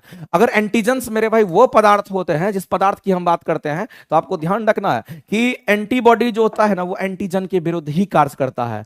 तो मेरे भाई हमारे शरीर के अंदर जितने भी अपशिष्ट पदार्थ होते हैं या फिर जो एंटीजन की बात हम करते हैं, वो एंटीजन क्या करता है, हानिकारक जीवाणु को नष्ट करने का, सॉरी ये एंटीजन नहीं, ये एंटीबॉडी करता है। एंटीबॉडी क्या करेगा, हमारे शरीर के अंदर जितने भी जीवाणु वगैरह उसको मार देता है, रोग प्रतिरोधी क्षमता को बनाए रखता है। तो मेरे भाई ये काम किसका, तो एंटीबॉडी का काम है। ये भी काम किसका, तो एंटीबॉडी का काम है। तो अगर आप इन दोनों स्टेटमेंट को अगर देख रहे हैं तो ये हमारे किसके लिए यूजफुल होगा, तो मेरे भाई ये एंटीबॉडी के लिए यूजफुल होता है। और इस बात को आप ध्यान रखेंगे, ये काम कौन करता है, तो हमारा एंटीबॉडी करता है। ये चीज आपको ध्यान रखना, ये एंटीजन नहीं करता है, ये हमारा एंटीबॉडी करता है। और एंटीबॉडी कहने का मतलब होता है कि रोग प्रतिरोधी क्षमता की हम बात करते हैं। किसकी बात करते हैं मेरे भाई, ये हमारा रोग प्रतिरोधी क्षमता तैयार करता है। इस बात को आप ध्यान रखना। तो रोग प्रतिरोधी क्षमता कैसे तैयार होगा, तो इन सबको नष्ट करके, इनको खत्म करके, यानी कहने का मतलब मेरे भाई ये एंटीबॉडी का काम होता है। लेकिन आपको एंटीजन के बारे में बात कर रहा है, यानी कि प्रतिजन के बारे में बात कर रहा है। तो मेरे भाई इस बात को आप ध्यान रखना कि जो एंटीजन होता है ना, वो एंटीबॉडी को क्या करता है, उसको स्टिमुलेट करता है। उसको मेरे भाई क्या करता है, स्टिमुलेट करने का काम करता है, stimulates the formation of antibodies. ये उनका काम होता है। इसलिए इस क्वेश्चन का आंसर करेंगे ऑप्शन नंबर सी आपका राइट हो जाएगा। और याद रखना कि जब भी एंटीबॉडी काम करेगा तो एंटीजन के विरुद्ध काम करता है। ये भी बात आपको ध्यान रखना है मेरे भाई। मेंडल के अनुवांशिकता के सिद्धांत की अगर हम बात करते हैं, तो मेंडल का अनुवांशिकता सिद्धांत जो हमारा होता है ये किस पर आधारित होता है, तो ये तो मेरे भाई लैंगिक जनन के लिए हमारा होता है। और हम सभी लोग जानते हैं जब कभी भी हमारे सामने मेंडल की बात होती है, हम किसकी बात करते हैं, जब कभी भी हमारे सामने मेंडल की बात होती है, तो एक बात आप जान लीजिए मेरे भाई, जो मेंडल होता है इसको अनुवांशिकी का पिता हम लोग कहते हैं। इसको क्या कहेंगे, तो इसको हम लोग यहां पर अनुवांशिकी का जिसको अनुवांशिकी का हम लोग यहाँ पर पिता कहते हैं और इसी को हम मेंडल के नाम से जानते हैं। लेकिन आपको ध्यान रखना है, तो मेरे भाई अगर मेंडल की बात करते हैं, इनका जो अनुवांशिकता का सिद्धांत था हमारा किसके लिए था, तो आपको याद रखना मेरे भाई ये लैंगिक जनन के लिए था। इस बात को ध्यान रखेंगे, ये लैंगिक जनन के लिए था, इस बात को ध्यान रखना, जिसमें सेक्सुअल रिप्रोडक्शंस की हम बात करते हैं। अगर सेक्सुअल रिप्रोडक्शंस की अगर बात होती है तो आपको मैं बता देना चाहता हूं कि जो सेक्सुअल रिप्रोडक्शंस होता है इसमें मेल और फीमेल दोनों पार्टिसिपेट करते हैं। इसमें मेल तथा फीमेल दोनों की हम बात करते हैं, तो इसमें मेल और फीमेल दोनों पार्टिसिपेट करता है, इस बात को आप ध्यान रखना है, उसी को लैंगिक जनन हम कहते हैं। तो मेरे भाई ये हमारा इसके लिए। और दूसरी बात है कि मेंडल ने मटर के पौधे पर एक्सपेरिमेंट किया था। ये कहां पर, तो मटर के पौधे पर एक्सपेरिमेंट किया था, इस बात को आप ध्यान रखना। और मटर के पौधे में 7 लक्षण उनको प्राप्त हुआ था, यानी कि मटर का पौधा लंबा भी, मटर का पौधा बौना भी, मटर के बीज गोल भी, मटर के बीज झुर्रीदार भी, मटर के बीज के रंग पर भी था। टोटल 7 रंग 7 लक्षण इनको प्राप्त हुआ था, इस बात को आप ध्यान रखेंगे। अगर बात करते हैं मेरे भाई कायिक जनन की हम बात करते हैं, तो आपको मैं बता देना चाहता हूं, ये भी कई बार क्वेश्चन पूछा गया, कायिक जनन के बारे में पूछा गया है। तो जो हमारा कायिक जनन हमारा यहां पर होता, अगर हम इसकी बात करते हैं, इसी को वेजिटेटिव प्रोपगेशन कहते हैं, इस बात को आप ध्यान रखेंगे, इसी को वेजिटेटिव प्रोपगेशन कहते हैं। याद रखना मेरे भाई, जड़ की बात करते हैं, हम तना की बात करते हैं और हम पत्ती की बात करते हैं। अगर जड़ तना पत्ती से, जड़ तना और पत्ती से अगर नए पौधे का निर्माण होता है, जड़ तना पत्ती से नए पौधे का अगर निर्माण होता है, तो आप सीधा सीधा क्या कहोगे, तो आप कहोगे कि सर वही हमारा वेजिटेटिव प्रोपगेशन होता है, जो कि कायिक प्रवर्धन के नाम से जानते हैं, इस बात को ध्यान रखना।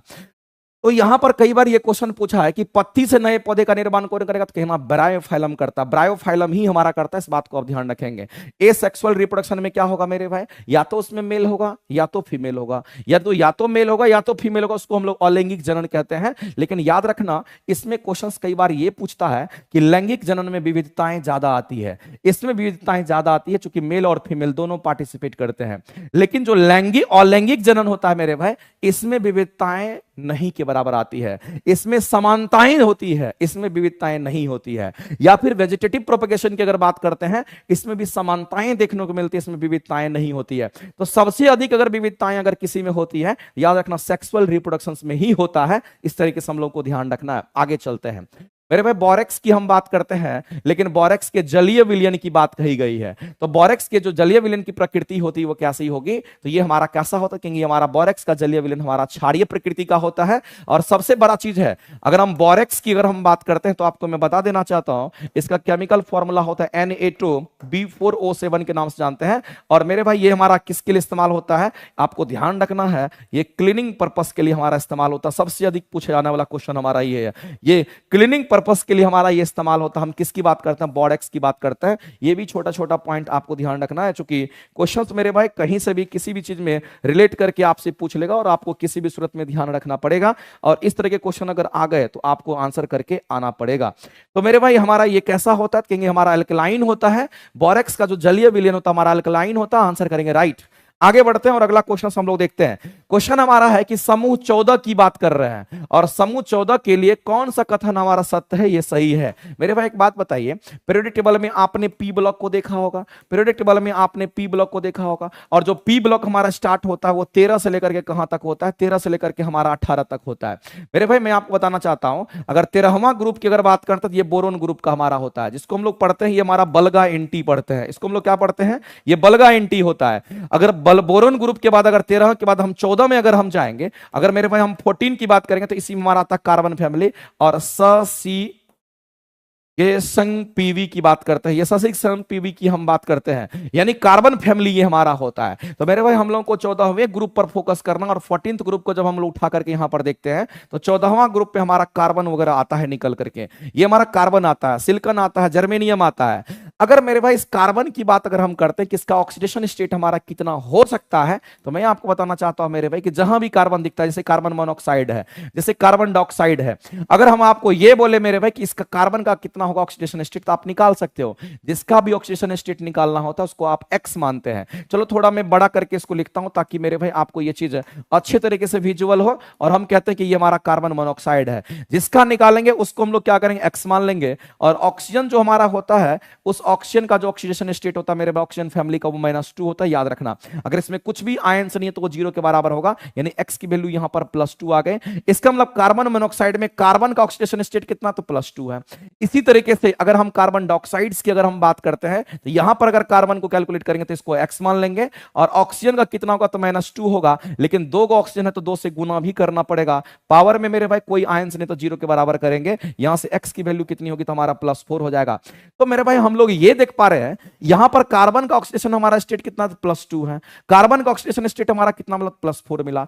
इसका मतलब है मेरे भाई +2 से +4 की तरफ हम लोग यहां पर जा रहे हैं। तो इस क्वेश्चन का अगर आंसर करेंगे तो ऑप्शन नंबर हमारा यहां पर सी जो होगा, यहां पर किसी भी सूरत में यहां पर करेक्ट हो जाएगा, और इस क्वेश्चन का आंसर क्या करेंगे, तो ऑप्शन नंबर सी हमारा राइट हो जाएगा। तो मेरे भाई एम की बात करते हैं तो ये 14वां जो हमारा तत्व बोल दिया, 14वां समूह में आप ये बताइए मेरे भाई एम का कोई तत्व होता है क्या, एम का कोई तत्व हमारा होता है क्या, होबे नहीं करता, तो ये तो होबे नहीं करेगा। और ये मेरे भाई यहां पर बोला कि +4 ऑक्सीकरण प्रदर्शित करता है, हम कहते हैं कि +4 भी करता है और +2 भी करता है। इसका मतलब ये भी +2 +4 करेगा, ये भी +2 +4 करेगा। यानी कहने का मतलब मेरे भाई अगर कोई एक हमारा कर रहा है तो इसका मतलब उसमें सभी एलिमेंट्स हमारे वही रीजन को अप्लाएंगे। तो यहां पर हम लोग सीधा सीधा कह सकते हैं ऑप्शन नंबर सी ही करेक्ट हो जाएगा, आंसर करेंगे सी हमारा राइट हो जाएगा, ध्यान रखेंगे। वैसे मैं आपको बता देना चाहता हूं कि पहले ग्रुप के जितने भी एलिमेंट होते हैं उसका पहला ग्रुप की बात कर रहे हैं जो क्षारीय धातु होता है उसका ऑक्सीडेशन स्टेट +1 होता है, दूसरे ग्रुप के जितने भी एलिमेंट्स होंगे उसका ऑक्सीडेशन स्टेट +2 होता है, याद रखिएगा। अगर मेरे भाई हम यहां पर बात करते हैं किसका, अगर हम बात करते हैं ऑक्सीजन फैमिली का तो -2 होगा, अगर हम बात करते हैं हेलोजन फैमिली का तो -1 होगा, याद रखना जो बोल रहे हैं। अगर हम बात करते हैं कार्बन फैमिली का +2 और +4 होगा, अगर हम बात करते हैं साइनाइड का तो -1 होगा, याद रखना जितना मैं कह रहा हूं। अगर किसी कंपाउंड की बात करता है तो किसी यौगिक का किसी कंपाउंड का ऑक्सीडेशन स्टेट 0 होता है, इसको भी आप ध्यान में रखेंगे। इतना बोल दिए मेरे भाई जितना से तुम्हारा काम चल जाएगा। चलो आगे चलते हैं, अगला क्वेश्चन हम लोग देखते हैं और कहता है इस क्वेश्चन में कि जब प्रकाश की किरण किसी कोलाइड या निलंबन से गुजरता है तो टिंडल प्रभाव, तो मेरे भाई वही होता है। कोलाइड कहने का मतलब होता है कि जैसे ये पानी की ग्लास की बोतल है, ये पानी की ग्लास आप देखते होंगे, इस पानी में छोटे छोटे पार्टिकल्स अगर तैरते हुए नजर आ रहे हैं उसी को हम कोलाइड कहते हैं, और उसी को हम निलंबन कहते हैं, वही हमारा कोलाइडल सॉल्यूशन हो गया। अब मेरे भाई जैसे ही इस पर टॉर्च आप जलाइएगा तो जो छोटे छोटे पार्टिकल, सॉलिड पार्टिकल इसमें तैर रहे हैं उससे प्रकाश क्या होगी, तो विकिरणित हो जाएगी, यानी प्रकीर्णन हो जाएगा। तो मेरे भाई जब भी हमारे सामने में यहां पर टिंडल इफेक्ट की बात आता है तो वहां पर प्रकाश का प्रकीर्णन की घटना घटती है।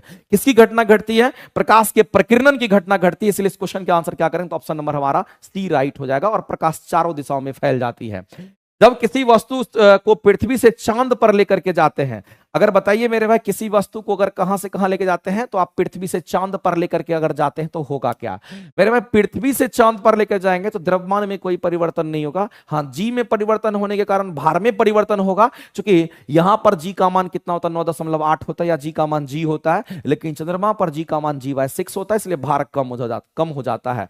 तो मेरे भाई भार और द्रव्यमान दोनों समान रहेगा, गलत है, भार बदल जाएगा, इसलिए समान दोनों नहीं रहेगा, भार बदल जाता है परंतु द्रव्यमान समान रहता है, यही आंसर करेंगे। तो आपका बहुत इजीएस्ट क्वेश्चन आपको दे रखा था। आगे चलते हैं, निकट दृष्टि दोष जिसे मायोपिया कहते हैं। मेरे भाई इस बात को आप ध्यान रखना कि आपके सामने में ये क्वेश्चन है और जिसको हम लोग मायोपिया के नाम से हम लोग जानते हैं, और मायोपिया को हम लोग क्या कहते हैं, तो इसको हम लोग यहां पर निकट दृष्टि दोष के नाम से हम लोग जानते हैं, और मायोपिया को हम लोग सीधा कहते हैं ये हमारा निकट दृष्टि दोष के नाम से जाना जाता है।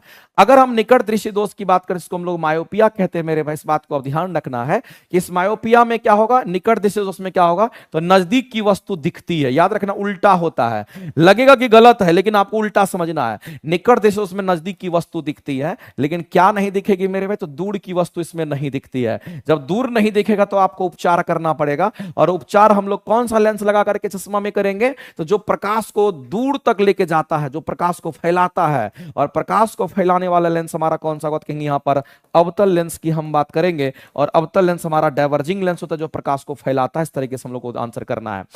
अब अगर बात आती है मेरे जो अवतल लेंस होता है, इस अवतल लेंस की जो फोकस दूरी होती है ऋणात्मक होता है, मैंने कई बार आपको बोला है। और उत्तल लेंस की अगर हम बात करते हैं तो आपको याद रखना है कि जो उत्तल लेंस हमारा होता है, ये उत्तल लेंस की फोकस दूरी पॉजिटिव होती है, याद रखना हमेशा किसी भी हालत में। अगर फोकस दूरी पॉजिटिव होगी तो पावर भी पॉजिटिव होगा, ये भी आपको याद रखना है। अगर इसकी फोकस दूरी नेगेटिव है तो आपको याद रखना मेरे भाई कि पावर भी नेगेटिव होगा। एक एक वर्ड आपको याद रखना है। तो अगर किसी को निकट दृष्टि दोष यानी कि मायोपिया हो गया और इस दृष्टि दोष को अगर दूर करने के लिए वो अवतल लेंस अगर लगाता है, तो बताइए मेरे भाई उसकी क्षमता किस में होगी? तो नेगेटिव में होगी। उसका फोकस दूरी किस में होगा? तो नेगेटिव में होगा। तो आपको क्षमता बोला यानी कि पावर की बात कर रहा है। अगर ये नेगेटिव तो ये नेगेटिव। ऐसा हम इसलिए कह रहे हैं क्योंकि पावर का फॉर्मूला हमारा 1/f होता है। अगर मेरे भाई ये अगर नेगेटिव होगा तो ये भी नेगेटिव हो जाएगा, इसलिए हम कहते हैं उसकी क्षमता कैसी होगी? ऋणात्मक होगी। इस बात को आप ध्यान रखेंगे। अगर उत्तल लेंस की बात होती तो पावर पॉजिटिव होता, फोकस दूरी भी पॉजिटिव होता। तो ये क्वेश्चन मेरे भाई इस तरीके से हम लोग बनाते हैं और हमको लगता है मेरे भाई कि आप लोगों को आंसर करना चाहिए। अब सर अब भूख लग रही है। कोई बात नहीं है, भूख लग रही है तो खाना खा लीजिएगा, थोड़ा देर के बाद खाना खा लीजिए, क्या फर्क पड़ता है? हम भी पढ़ा रहे हैं, इतने देर से पढ़ा रहे हैं तो हम भी भूखे ही पढ़ा रहे हैं, लेकिन आप लोगों को पढ़ाने के बाद ही फिर खाना खाएंगे। तो आप लोग हैं कि पेट को पहले अपने आप को देखने लगता है। अरे भाई पहले पढ़ाई को देख लो, 3-4 महीना पूरा डेडिकेशन के साथ पढ़ो ना, रिजल्ट तुम्हारे हाथ में होगा। लेकिन तुम लोग का डेडिकेशन जो है ना, पता नहीं कहाँ छुपा हुआ, हमको समझ में नहीं आता है। डेडिकेशन ऐसा रखिए कि एक एक लास्ट के एक एक क्वेश्चन तक लड़ते रहेंगे जब तक खाना नहीं खाएंगे। ऐसा डेडिकेशन होना चाहिए। खाना को सेकेंडरी चीज मान करके अभी चलिए, ठीक है। चलिए आगे चलते हैं। मानव शरीर के निम्नलिखित भागों में से किसमें निषेचन की क्रिया होती? कल भी ये क्वेश्चन आया था मेरे भाई। हमने आपको बोला था कि फैलोपियन ट्यूब की बात करते हैं, इसको हम लोग अंडवाहिनी कहते हैं। इसी में क्या होता है, सीधा कहते हैं कि इसी में हमारा क्या होता है कि यहाँ पर हम लोग कहेंगे यहाँ पर निषेचन की क्रिया होती है। मेरे भाई आपने सुना होगा फैलोपियन ट्यूब के बारे में, आपने सुना होगा ये फैलोपियन ट्यूब के बारे में। और जो फैलोपियन ट्यूब होता है इसी को हम ओविडक्ट के नाम से जानते हैं। इसी फैलोपियन ट्यूब को ओविडक्ट कहते हैं। और यहीं पर क्या होता है, स्पर्म और ओवम जो होता है आपस में आकर के मेरे में फर्टिलाइज करता है।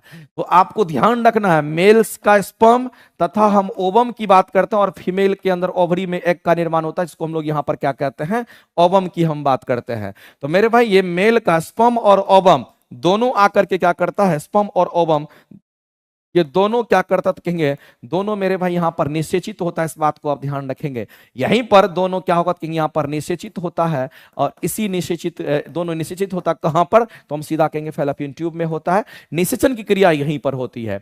और जैसे ही मेरे भाई निषेचित हुआ तो निषेचित होने के बाद वो किसका निर्माण करता था, युग्मक का निर्माण करता है। ये किसका, सॉरी ये हमारा जायगोट का निर्माण करता है, युग्मनज का निर्माण करता है। और युग्मनज कहने के बाद हम कहेंगे यहां पर ये जायगोट का निर्माण करता है। इस बात को आप ध्यान रखेंगे।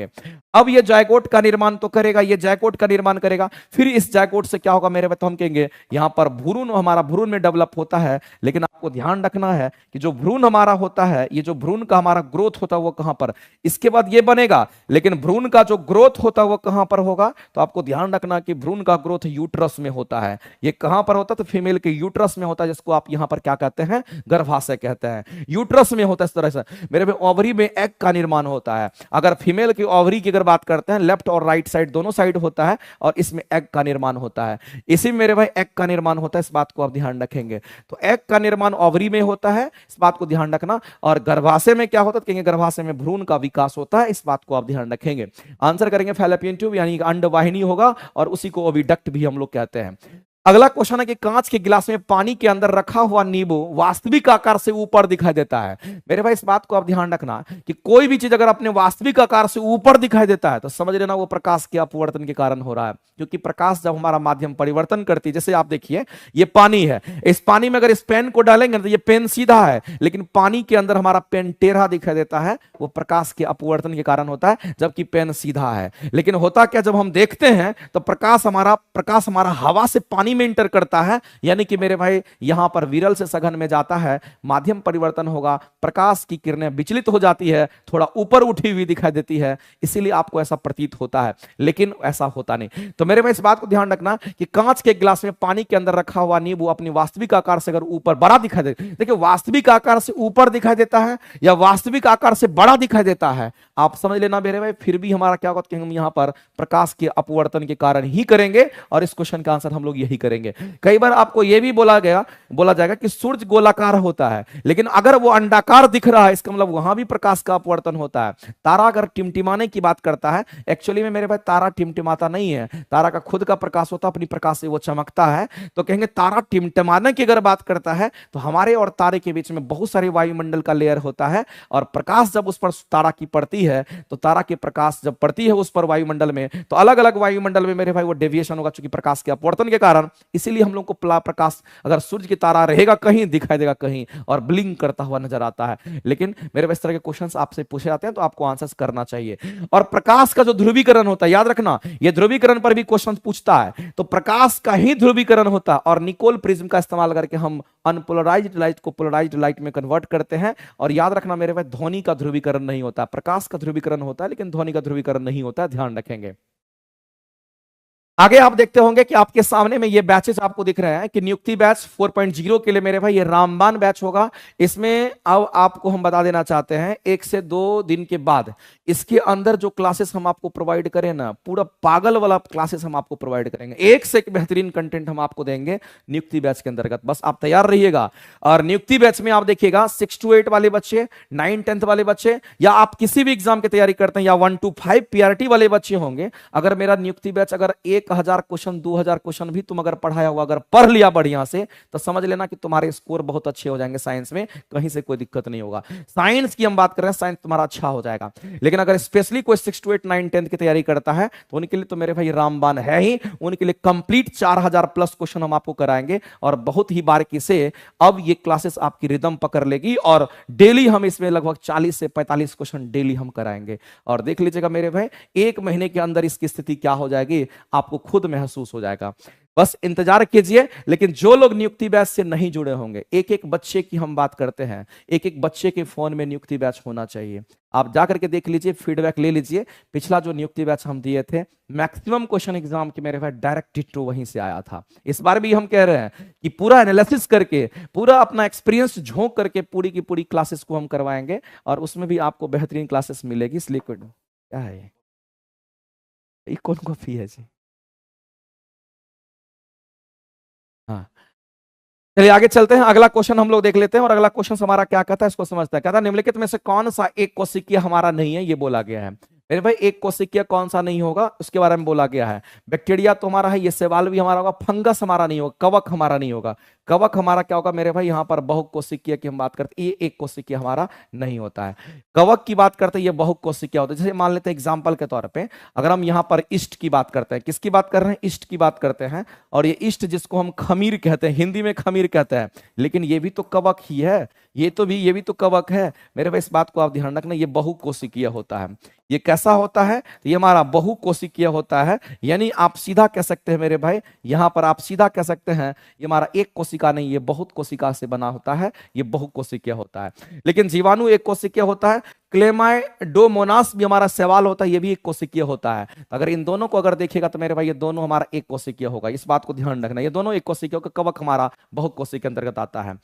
भोजन का सर्वाधिक अवशोषण जो होता है हमारा कहां पर होता है, हम सभी लोग जानते हैं मेरे भाई कि सर पीजीटी जूलॉजी का क्लास नहीं दे रहे हैं क्या। डोली जी अगर पीजीटी जूलॉजी की क्लासेस के लिए अगर तैयारी करते हैं तो मैं आपको कहना चाहता हूं, अपने यहां से बॉटनी और जूलॉजी के बच्चे भी मेरे बैच से सक्सेस किए हैं।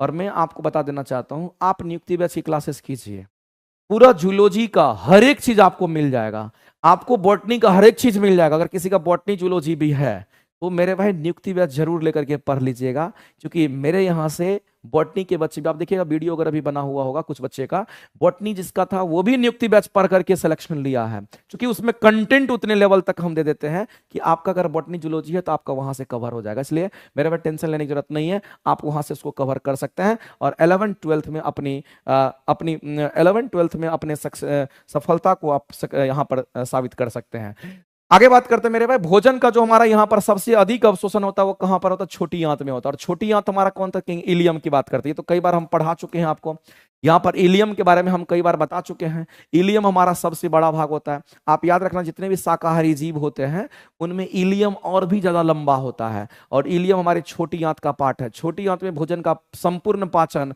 कार्बोहाइड्रेट्स, प्रोटीन, वसा सब का पाचन हमारा होता है, वो छोटी आंत में होता है। लेकिन सबसे अधिक पाचन अगर होता है तो वो इलियम में होता है, याद रखना। इसी में सबसे अधिक अवशोषण भी हमारा होता है। भोजन पाचन होगा फिर उसका अवशोषण भी होगा, तब तो एनर्जी मिलेगा। यानी मेरे भाई आप ध्यान रखेंगे, इलियम की अगर बात करते हैं तो ये सबसे बड़ा होता है। वैसे मैं आपको बता देना चाहता हूं मेरे भाई, अगर हम स्मॉल इंटेस्टाइन की बात करते हैं, अगर हम स्मॉल इंटेस्टाइन की अगर हम बात करते हैं तो मैं आपको बता देना चाहता हूं, ये जो हमारा स्मॉल इंटेस्टाइन है जिसको हम यहां पर छोटी आंत के रूप में देख रहे हैं, इसको हम क्या बोल रहे थे, ये छोटी आंत होता है। तो छोटी आंत की अगर बात करते हैं, इसी में आता है ड्यूडेनम की हम बात करते हैं, इसी में ड्यूडेनम की हम बात करते हैं, इसी में मेरे भाई जैजुनम की हम बात करते हैं, जैजुनम की हम बात करते हैं, और इसी में मेरे भाई हम इलियम की बात करते हैं, इसी में हम इलियम की बात करते हैं। तो आपको ध्यान रखना, इलियम का साइज सबसे बड़ा होता है, और उसके बाद हमारा किसका कहेंगे, यहां पर इलियम का साइज सबसे बड़ा होगा, फिर हमारा किसका कहेंगे, जैजुनम का, और फिर हमारा किसका कहेंगे, ड्यूडेनम का हमारा होता है। तो मेरे भाई आपको ध्यान रखना, ड्यूडेनम, जैजुनम और इलियम, इलियम का साइज सबसे बड़ा होता है, और ध्यान रखना शाकाहारी जीव में तो सबसे बड़ा होता है, इस बात को ध्यान, हम लोगों से भी बड़ा होता है। अगर बात करते हैं निम्नलिखित में से कौन सा कार्बन का यहां पर अपरूप एलोट्रॉप्स हमारा नहीं है बोला गया है, मेरे भाई आप ध्यान रखेंगे, अगर हम ग्रेफाइट की बात कर लेते हैं, समझना गौर से, अगर हम ग्रेफाइट की बात करते हैं, या फिर अगर हम यहां पर फुलडीन की बात करते हैं, ग्रेफाइट की बात कर लेते हैं, अगर फुलडीन की बात कर लेते हैं, या फिर अगर हम डायमंड की बात अगर कर लेते हैं, तो मैं आपको बता देना चाहता हूं मेरे भाई, ये फुलडीन हो गया, ग्रेफाइट हो गया, या फिर हम डायमंड की अगर बात करते हैं, तो ये सब हमारे कार्बन के अपरूप हैं। ये प्योर कार्बन का ही बना होता है। ये किसका बना हुआ मेरे भाई, तो ये प्योर कार्बन का बना होता है, इसमें कुछ मिलावट वगैरह नहीं है, ये प्योर कार्बन का बना होता है, इस बात को आप ध्यान रखेंगे। ये किसका तो कहेंगे, प्योर कार्बन का बना होता है, ये बात आपको ध्यान रखना, प्योर कार्बन का मेरे भाई ये बना होता है। अगर प्योर कार्बन का ये बना होता है तो आपको ध्यान रखना है, इसी को हम लोग कहते हैं ये हमारा कार्बन का अपरूप माना जाता है, इसी को कहते हैं ये हमारा कार्बन का क्या कहेंगे, यहां पर कार्बन का अपरूप माना जाता है, इस बात को आप ध्यान रखेंगे। ये कार्बन का अपरूप माना जाता है जिसकी बात हम कर रहे हैं। और ग्रेफाइट, फुलरीन, मेरे भाई फुलरीन को हम लोग कहते हैं, इसको C60 से हम लोग दिखाते हैं, और जो फुलरीन का स्ट्रक्चर होता है वो कैसा होता है, इसके स्ट्रक्चर की अगर बात करते हैं मेरे भाई, तो याद रखना इसका स्ट्रक्चर हमारा फुटबॉल के आकार का होता है। कैसा होगा, तो इसका स्ट्रक्चर आपको याद रखना मेरे भाई, फुटबॉल के आकार का होता है, इस बात को आप ध्यान रखेंगे। इसका स्ट्रक्चर अगर देखिए टेट्राहेड्रल होता है। इसका अगर बात करते हैं मेरे भाई, एक कार्बन 3 अन्य कार्बन से जुड़ा हुआ होता है, इसका एक कार्बन 4 अन्य कार्बन से जुड़ा होता है। तो ये सब भी बात आपको ध्यान रखना है। लेकिन अगर हम कोक की बात करते हैं, कोक की बात करते हैं मेरे भाई, तो इसमें कार्बन होगा, इसमें क्या होगा तो कहेंगे हाइड्रोजन होगा, इसमें हाइड्रोजन होगा, कार्बन होगा, इसमें नाइट्रोजन हमारा होगा, यानी कि ये सब का कॉम्बिनेशन होता है, इस बात को ध्यान रखेंगे। लेकिन ये कंप्लीट कार्बन, ये कंप्लीट कार्बन का बना हुआ होगा, इसमें 60 को कार्बन होता है, ये सब कंप्लीट कार्बन का ही बना होता है, प्योर कार्बन का बना होता है ये सब। लेकिन ये मेरे भाई मिक्स है, इसमें सब मिक्स है हमारा, इसमें तो हम सीधा कहेंगे ये हमारा कार्बन का अपरूप नहीं होगा, या अगर नहीं है तो यही आंसर हम लोग करेंगे। जो प्योर कार्बन का बना है वही हमारा कार्बन का अपरूप होगा, ध्यान रखेंगे। आगे चलते हैं। अगला कह रहा है कि कौन सा शब्द जल के अणुओं की वरनता पारगम्य झिल्ली की बात करते हैं, सेमी परमेबल मेम्ब्रेन की बात करते हैं मेरे भाई, तो ये तो हमारा किससे रिलेटेड होगा, हम कहेंगे ऑस्मोसिस की बात करते हैं। जो रिवर्स ऑस्मोसिस या ऑस्मोसिस हमारा होता है, उसी में हम पारगम्य झिल्ली का इस्तेमाल करते हैं, और देखते हैं कि जो सॉल्यूट पार्टिकल होता है उसका मूवमेंट सॉल्वेंट पार्टिकल की तरफ हमारा होता है, यानी लो कंसेंट्रेशन से हाई कंसेंट्रेशन की तरफ होता है, और उसी में ऑस्मेटिक प्रोसेस प्रेशर वगैरह हमारा डेवलप होता है। चलिए आगे जो काम का उसको हम लोग करते हैं। अगला क्वेश्चन हमारे सामने में दे रखा है, कहते हैं यहां पर कि पादप में तापमान को नियमन करता है। मेरे भाई प्लांट के अंदर हमारा टेम्परेचर को अगर यहां पर कंट्रोल करने का काम करता है वो हमारा वाष्पोत्सर्जन होता है। और दूसरी बात याद रखना, देखो वाष्पोत्सर्जन का कितना फायदा होता है मेरे भाई, वाष्प का उत्सर्जन करता है, प्लांट की पत्ती से होता है वाष्पोत्सर्जन, सबसे अधिक मात्रा में वहीं से होता है, रंध्र से होता है। लेकिन अगर वाष्पोत्सर्जन अगर होता है मेरे तो प्लांट के अंदर का टेम्परेचर कंट्रोल रहता है, मेंटेन रहता है। दूसरी बात है, अगर वाष्पोत्सर्जन अगर होता है ना, अगर वाष्पोत्सर्जन मेरे भाई अगर ज्यादा होने लगेगा फिर भी हमारा खराबी करता है। वाष्पोत्सर्जन ज्यादा होगा, पता चला नीचे से पानी कम मिला तो पौधे ही मुरझा जाएगा।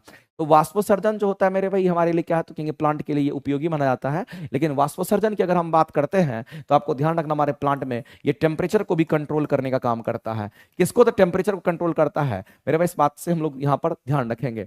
और याद रखना है कि अगर वाष्पोत्सर्जन की अगर बात करते हैं उसको हम लोग यहाँ पर कहेंगे, वाष्पोत्सर्जन को हम लोग इंग्लिश में क्या बोलते हैं मेरे भाई, तो ट्रांसपायरेशन कहते हैं।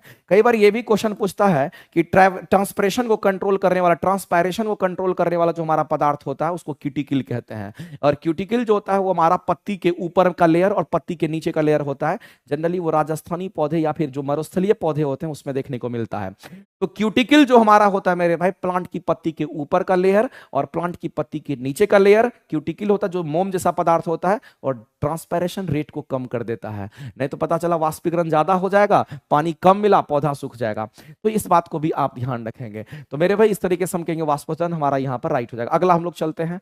निम्नलिखित में से कौन सा मेरे भाई कहता है यौन संक्रामक रोग की बात कर रहा है, यानी कि सेक्सुअली ट्रांसमिटेड डिजीज की बात कर रहा है। इनमें से कौन सा हमारा सेक्सुअली ट्रांसमिटेड डिजीज है और हमारे प्रतिरक्षा सिस्टम, इम्यून सिस्टम को प्रभावित करता है। देखो इम्यून सिस्टम, प्रतिरक्षा तंत्र कहने का मतलब हमारा क्या होगा कि हम यहां पर इम्यून सिस्टम की हम बात करते हैं। मेरे भाई इस बात को ध्यान रखना, कभी भी अगर सेक्सुअली ट्रांसमिटेड डिजीज की बात करता है और अगर हमारे इम्यून सिस्टम को प्रभावित करता है, आप याद रखना मेरे भाई वो एड्स होता है। और एड्स हमारा एचआईवी के कारण होता है। एचआईवी एड्स बोला गया है, एड्स हमारा होता है, एचआईवी एड्स की बात करते हैं और इसमें इम्यून सिस्टम हमारा खराब हो जाता है और ऐसी परिस्थिति में हम कहते हैं सेक्सुअली ट्रांसमिटेड डिजीज हमारा यहां पर होता है। ध्यान रखेंगे ये भी सेक्सुअली ट्रांसमिटेड डिजीज है, लेकिन मेरे भाई इसके लिए हम बात नहीं करेंगे, हम एचआईवी की तरफ जाएंगे और एचआईवी हमारा राइट आंसर हो जाएगा। आगे चलते हैं। स्कॉर्बिक एसिड का जो हमारा यहाँ नाम होता है मेरे पे, विटामिन सी को स्कॉर्बिक एसिड कहते हैं और विटामिन सी हमारा आंवला में सबसे अधिक होता है और विटामिन डी को कैल्सीफेरॉल कहते हैं, विटामिन ए को रेटिनॉल कहते हैं। आपको ध्यान रखना है। आगे चलते हैं। ईस्ट में होने वाले किण्वन और मनुष्य की पेशी कोशिका में होने वाले अनोक्सी शोषण क्या समानताएं होती है? मेरे भाई दोनों के अंदर जो समानताएं होती है वो क्या समानता है वो आपको बताना है। क्या दोनों माइटोकॉन्ड्रिया में होगा? क्या दोनों लैक्टिक अम्ल बनाएगा? क्या दोनों कोशिका द्रव में होगा? ये राइट आंसर हमारा है। मेरे भाई सबसे अहमियत बात तो हमारा ये है, यहां पर अनोक्सी शोषण की बात कही गई है, यहां पर अनोक्सी शोषण की बात कही गई है। और अनोक्सी शोषण की जो क्रिया होती है ना, अनोक्सी शोषण की जो क्रिया होती है मेरे भाई, ये साइटोप्लाज्म में होता है। ये कहां पर होता है? तो हम लोग सीधा कहते हैं कि हमारे साइटोप्लाज्म में होता है, यानी कि कोशिका द्रव में होता है। साइटोप्लाज्म कहने का मतलब है, हम सीधा कहेंगे कहां पर? तो कोशिका द्रव में। साइटोप्लाज्म कहने का मतलब हम कोशिका द्रव को चूज करेंगे। तो मेरे भाई इस बात को ध्यान रखना है, अनोक्सी शोषण की क्रिया कहां पे होती है? तो साइटोप्लाज्म में होता है। तो मेरे भाई ईस्ट की हम बात कर लेते हैं। तो हम लोग जानते हैं कि ईस्ट से हम लोग क्या करते हैं, ईस्ट से हम लोग ईस्ट मिला करके हम लोग ग्लूकोज को सराते गलाते हैं और तब जाकर के वाइन बनाते हैं, इथाइल अल्कोहल बनाते हैं, अल्कोहल बनाते हैं। तो वो एक किण्वन विधि होता है और मेरे भाई वो भी प्रोसेस हमारा कैसा होता है? अवायवीय होता है, उसमें बिना ऑक्सीजन का यूज करते हैं। और दूसरी बात है मेरे भाई, जब हम लोग दौड़ते हैं, बहुत तेज दौड़ते हैं, एक्सरसाइज करते हैं, हमको ज्यादा ऑक्सीजन की जरूरत होती है, लेकिन ज्यादा ऑक्सीजन अगर नहीं मिल पाता है तो हमारे मांसपेशी में लैक्टिक एसिड का जमा हो जाता है। लेकिन मेरे भाई उसी तर्ज से ये क्वेश्चन पूछा गया है, अनोक्सी शोषण हमारे पेशी कोशिका में होने वाले और साथ ही साथ मेरे भाई ईस्ट की बात करते हैं, इस दोनों में क्या समानता है? तो दोनों के दोनों कहां पे होगा? तो कोशिका द्रव में होता है। ये हमारा राइट आंसर होगा। अगर मेरे भाई माइटोकॉन्ड्रिया की बात करते हैं तो हमारी माइटोकॉन्ड्रिया में श्वसन की क्रिया होती है। आपको ध्यान रखना मेरे भाई, अगर ऑक्सीशोषण की हम बात करते हैं, हम किसकी बात करते हैं? अगर हम यहां पर ऑक्सीशोषण की बात करते हैं तो ऑक्सीशोषण हमारा कहां पर होगा? हम माइटोकॉन्ड्रिया की तरफ जाएंगे। कहां पर जाएंगे? तो हम माइटोकॉन्ड्रिया की बात करेंगे और माइटोकॉन्ड्रिया में क्या होता कहेंगे? ऑक्सीजन के प्रेजेंस में हमारा क्या होता है मेरे भाई? इस तरह से ये घटना घटती है, ध्यान रखेंगे। आगे चलते हैं अगला। और दोनों लैक्टिक एसिड नहीं बनाता है। ईस्ट में अगर हम यूज करेंगे किण्वन तो शराब बनाता है। ये हमारा अनोक्सी, ये मांसपेशी में हमारा लैक्टिक एसिड का फॉर्मेशन होगा। इसलिए हम ये दोनों ऑप्शंस को यहां से काट देंगे, ये दोनों आंसर हो नहीं सकता, आंसर करेंगे सी। आगे चलते हैं। पौधे में अपशिष्ट उत्पाद हमारे किन भाग को संग्रहित करता है? मेरे भाई प्लांट में अपशिष्ट पदार्थ का स्टोरेज होता है और प्लांट में अपशिष्ट पदार्थ का जब स्टोरेज होता है तो कहां होगा? तो आप जान लीजिए पुराने जाइलम में होता है। पुराना जाइलम कहने का मतलब होता है मेरे भाई जिसका यूज नहीं होता है, उसकी हम बात करते हैं। तो पुराना जाइलम तो हमारा राइट आंसर हो सकता है। दूसरी बात, रसधानी जिसको हम लोग वैक्यूल कहते हैं, तो रसधानी में मेरे भाई भोजन का संग्रह होता है, तो अपशिष्ट पदार्थ का भी संग्रह होगा। तो यहां पर भी होगा और यहां पर भी होगा और हमारे प्लांट की पत्तियां में भी होते। इस तरह से हम लोग को ध्यान रखना है। तो मेरे भाई इन तीनों में हमारा क्या होगा कि यहां पर अपशिष्ट पदार्थ को जमा करता है कौन? करता है तो प्लांट करता है। इस बात को आप ध्यान रखेंगे। आगे चलते हैं। एक आपतित किरण अवतल दर्पण के फोकस से होकर गुजरती है तो परावर्तित किरण किस दिशा में जाएगी? मेरे भाई ये तो हमारा कंसेप्ट ही होता है कि हम मान लेते हैं कि यहां पर अवतल दर्पण की बात कर लेते हैं। अवतल दर्पण चम्मच के आकार का ऐसा ही होता है। इसके बीचों बीच एक लाइन पास करता है जिसको हम प्रधान अक्ष कहते हैं। ये प्रधान अक्ष हमारा हो गया। अब होता क्या है मेरे भाई, इसको हम लोग क्या कहेंगे? तो यहां पर हमारा पोल होता है। क्योंकि कर्व ऐसा है तो सेंटर हमारा इधर होगा। सेंटर और पोल के बीच में क्या होगा? तो मुख्य फोकस होगा। मेरे भाई इस प्रॉपर्टी को हमेशा के लिए याद रखना जो मैं कह रहा हूं अभी। इसमें होता क्या है कि कोई भी प्रकाश की किरण अगर इसके फोकस से पास करते हुए, कहां से पास करते हुए? अगर कोई प्रकाश की किरण इसके फोकस से पास करते हुए दर्पण पे टकराती है, अगर दर्पण पे टकराती, फोकस से पास करना चाहिए, दर्पण पे टकराती है तो मेरे भाई टकराने के बाद ये हमारा प्रधान अक्ष के समानांतर हो जाती है। टकराने के बाद ऐसा हो जाता जाता है। दूसरी बात, ये तो ये बात हो गया। दूसरी बात मेरे भाई क्या होती है, इसका उल्टा भी होता है। उल्टा का मतलब रिवर्स कहते हैं। रिवर्स गियर लगा दीजिए, अगर कोई प्रकाश की किरण ऐसे जाते हुए टकराती है तो टकराने के बाद मेरे भाई फोकस से ही पास करती है, ये इसका कंसेप्ट होता है। एक कंसेप्ट क्लियर हो गया और उसी पर ये क्वेश्चन पूछा है कि अगर आपतित किरण की बात करते हैं, फोकस से पास करते हुए अगर टकराएगी तो प्रधान अक्ष के समानांतर निकल जाती है, क्योंकि ये डॉटेड लाइन प्रधान अक्ष होता है।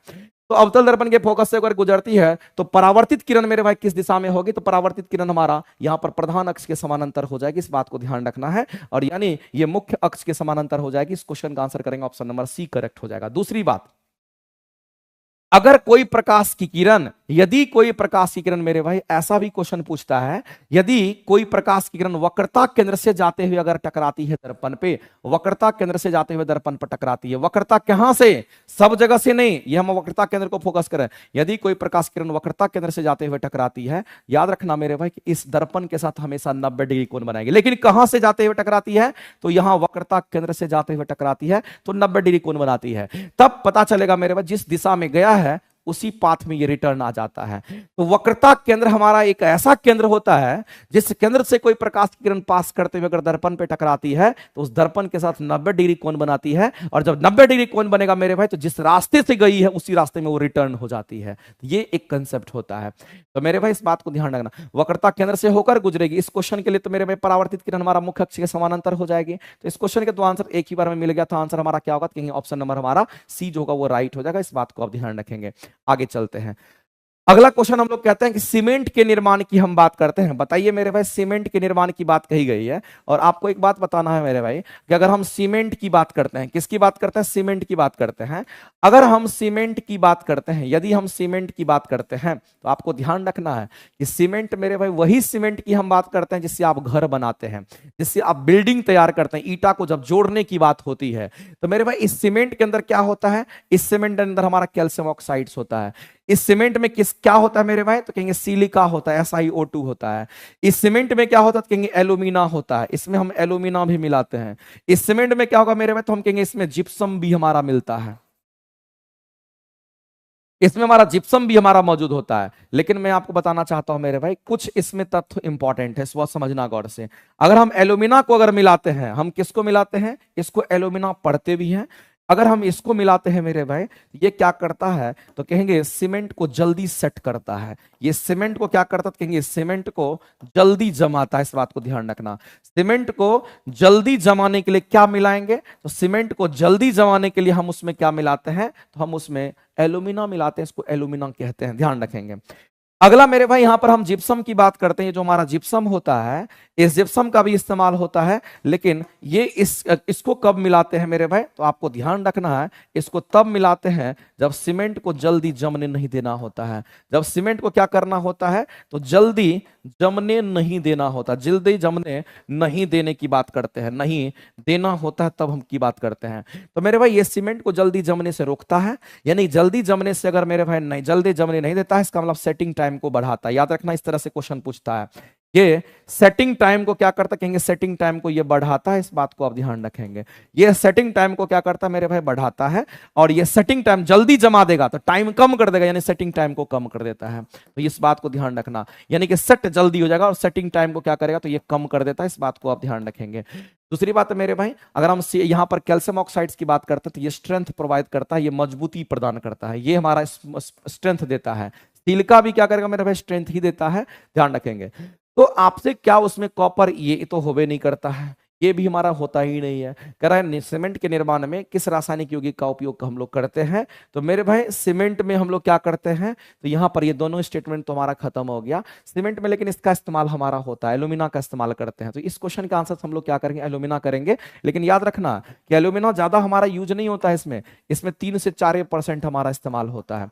ये भी मेरे भाई हमारा 3 से लेकर के 5% तक हमारा यूज होता है, तो याद रखना। लेकिन एक एक्सीलरेटर का काम करेगा, एक रिटार्डर का काम करेगा। तो मेरे भाई इस तरीके से ध्यान रखना, ये सब कॉम्बिनेशन हमारे सीमेंट में होते हैं। और सीमेंट में क्या होता है, मिट्टी की भी कुछ अंश होती है, इस बात को आप ध्यान रखना है। दूसरी बात है मेरे भाई, ईटा उटा में देखते होंगे कि एक तरफ ईटा में क्या होता है, कंपनी का नाम उम लिखा रहता है, तो ये मत समझना कि वो नाम जो लिखा रहता है ऐसे देता है, उसका भी काम होता है। ईटा के ऊपर वाले भाग में देखना भारत लिखा हुआ है, ईटा के ऊपर में देखना कोई और नाम लिखा हुआ है, ईटा के ऊपर में देखना कोई और नाम लिखा हुआ है। मेरे भाई वो नाम जब लिखता है ना तो वहां खाली जगह रह जाता है, और उसी को फ्रॉग कहते हैं। जो नाम लिखा रहता है उसको हम लोग फ्रॉग कहते हैं, FROG, फ्रॉग कहते हैं।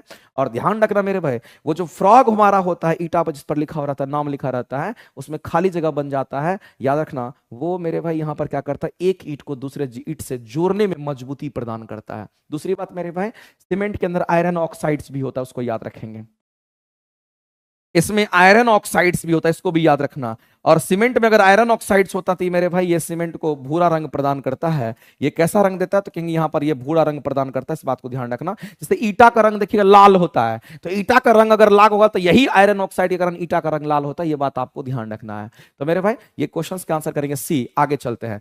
समजातीय श्रेणी के किस यौगिक का क्वथनांक सबसे कम होता है? मेरे भाई बॉइलिंग पॉइंट सबसे कम उसी का होगा जिसमें कार्बन कम होगा। कार्बन ज्यादा है तो बॉइलिंग पॉइंट ज्यादा होगा, कार्बन कम है तो बॉइलिंग पॉइंट कम होगा। यहां कार्बन 4 गो है, यहां कार्बन 3 गो है, यहां कार्बन 1 गो है, तो मेरे भाई किसमें कार्बन कम है तो कहेंगे कार्बन हमारा इसी में कम है, इसलिए इसका क्वथनांक कम होगा। जिसमें कार्बन ज्यादा उसका क्वथनांक ज्यादा होता है।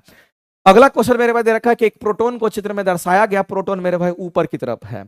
आगे कहता है कि चुंबकीय क्षेत्र रेखा हमारा ऐसे है। तब कहता है मेरे भाई इस पर लगने वाले बल की दिशा किधर होगी? एक बात बताइए मेरे भाई कि प्रोटॉन की जो दिशा होती है ना, प्रोटॉन पर पॉजिटिव चार्ज होता है, और हम लोग जानते हैं कि जब भी करंट का फ्लो होता है तो पॉजिटिव टर्मिनल से नेगेटिव टर्मिनल की तरफ होता है। तो हम लोग क्या करेंगे, तो यहां पर इस जगह पर अगर हम लोग देखेंगे तो मेरे भाई इस जगह पर हम लोग किसका इस्तेमाल करेंगे, तो यहां पर फ्लेमिंग लेफ्ट हैंड रूल का इस्तेमाल करेंगे। यहां पर फ्लेमिंग लेफ्ट हैंड रूल का इस्तेमाल करते हैं, इस बात को आप ध्यान रखेंगे। अगर यहां पर आप लेफ्ट हैंड रूल का इस्तेमाल करते हैं तो आप अपना बायां हाथ निकालिए। कौन सा हाथ? बायां। बायां मतलब बायां ना होता है जी, दायां ना कहा निकाल रहा है। बायां हाथ कहने का मतलब होता है ये बायां हाथ निकालिए आप अपना, और 3 उंगली को ऐसे दिखाइए, अंगूठा तर्जनी मध्यमा, अंगूठा तर्जनी मध्यमा, ऐसे दिखाइए। अंगूठा तर्जनी मध्यमा को आप ऐसे दिखाइए।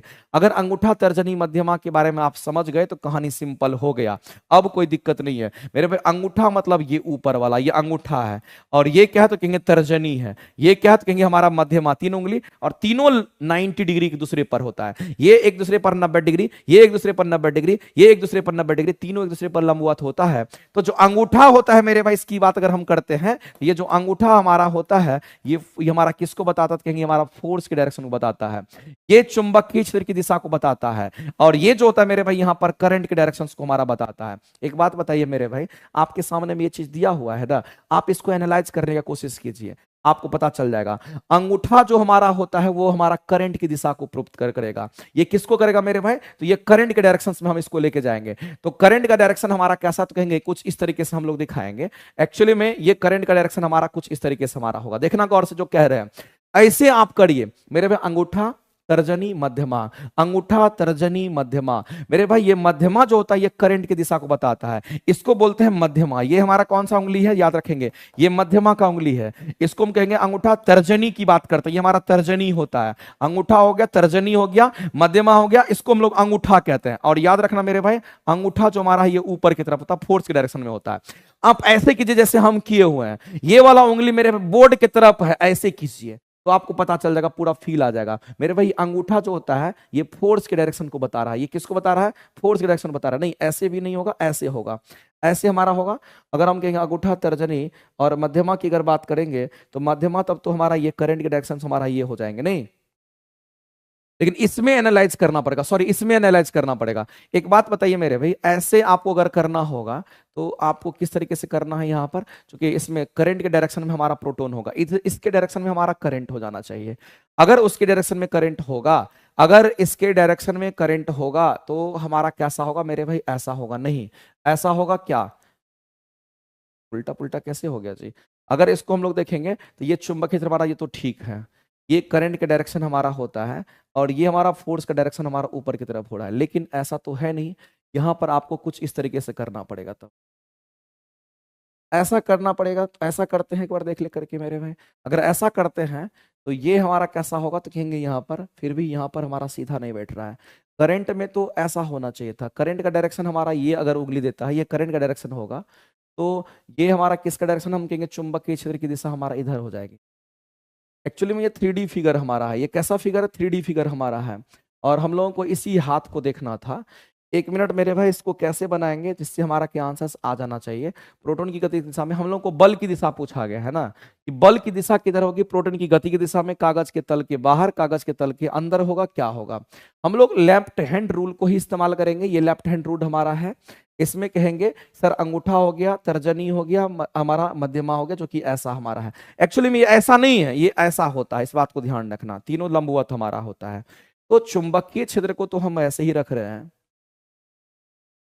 और करंट की जो दिशा होगी मेरे भाई, वो हमारा बाहर की तरफ दिख रही है। करंट हमारा बाहर दिख रहा है, और अगर हम बात करते हैं फील्ड की डायरेक्शन की बात करते हैं, तो हमारा ऊपर की तरफ हमारा दिख रहा है।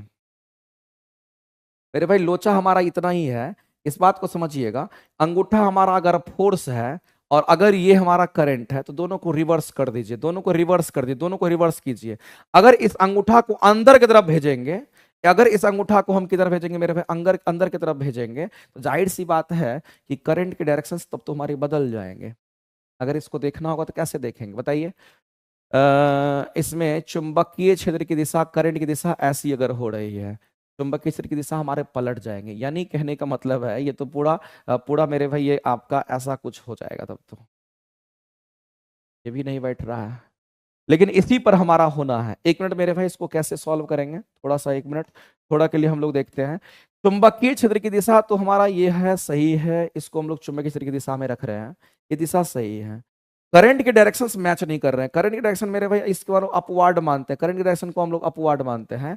तो जो बल की दिशा होगी वो कैसी होगी? तो अंदर की तरफ हो जाएगी। इस क्वेश्चन के जो आंसर दिए हुए हैं मेरे भाई, वो क्या दिया हुआ है 1 मिनट चेक कर लेते हैं। इस क्वेश्चन के कितना नंबर क्वेश्चन है? ये क्वेश्चन आपका यहाँ पर ऑप्शन नंबर आपका सी आंसर राइट दे रखा है। ऑप्शन सी जो है इसके राइट दे रखे हैं। एक काम करते हैं, इसको हम यहाँ पर स्टार्ट करते हैं, इसको लास्ट में देख लेंगे, ठीक है? हो सकता है कुछ मिसिंग कर रहे हो या बैठाने में दिक्कत हो रहा होगा। आगे चलते हैं। एक सीधे धारावाही चालक की हम बात कर लेते हैं। अगर किसी सीधे धारावाही चालक की बात करते हैं, तो आपको ध्यान रखना, सीधा धारावाही चालक कहने का मतलब क्या होगा? एक मेरे भाई यहां पर स्ट्रेट हमारा क्या, तो एक वायर है, इसमें करंट का फ्लो होता है, और करंट फ्लो अगर करेगा तो इसके चारों तरफ चुंबकीय क्षेत्र बन जाता है, और ये हमारा एक वृत्त का निर्माण करता है, सर्कुलर वृत्त का निर्माण करता है। मेरे भाई जितना ज्यादा करंट हमारा पास करेगा, उतना ही ज्यादा चुंबकीय क्षेत्र, उतना ही बड़ा वृत्त का निर्माण करेगा, और जितना करंट कम पास करेगा, कम मात्रा में पास करेगा, उतना छोटा वृत्त का निर्माण करता है। तो आपको ध्यान रखना है कि मेरे भाई जब भी ऐसे क्वेश्चंस आते हैं, तो आपको मैक्सवेल रूल पता होना चाहिए। ये किसका पता की बात करते हैं? तो हम मैक्सवेल रूल की बात करते हैं। और मेरे भाई इस बात को ध्यान रखना कि क्वेश्चन यहां से आता है।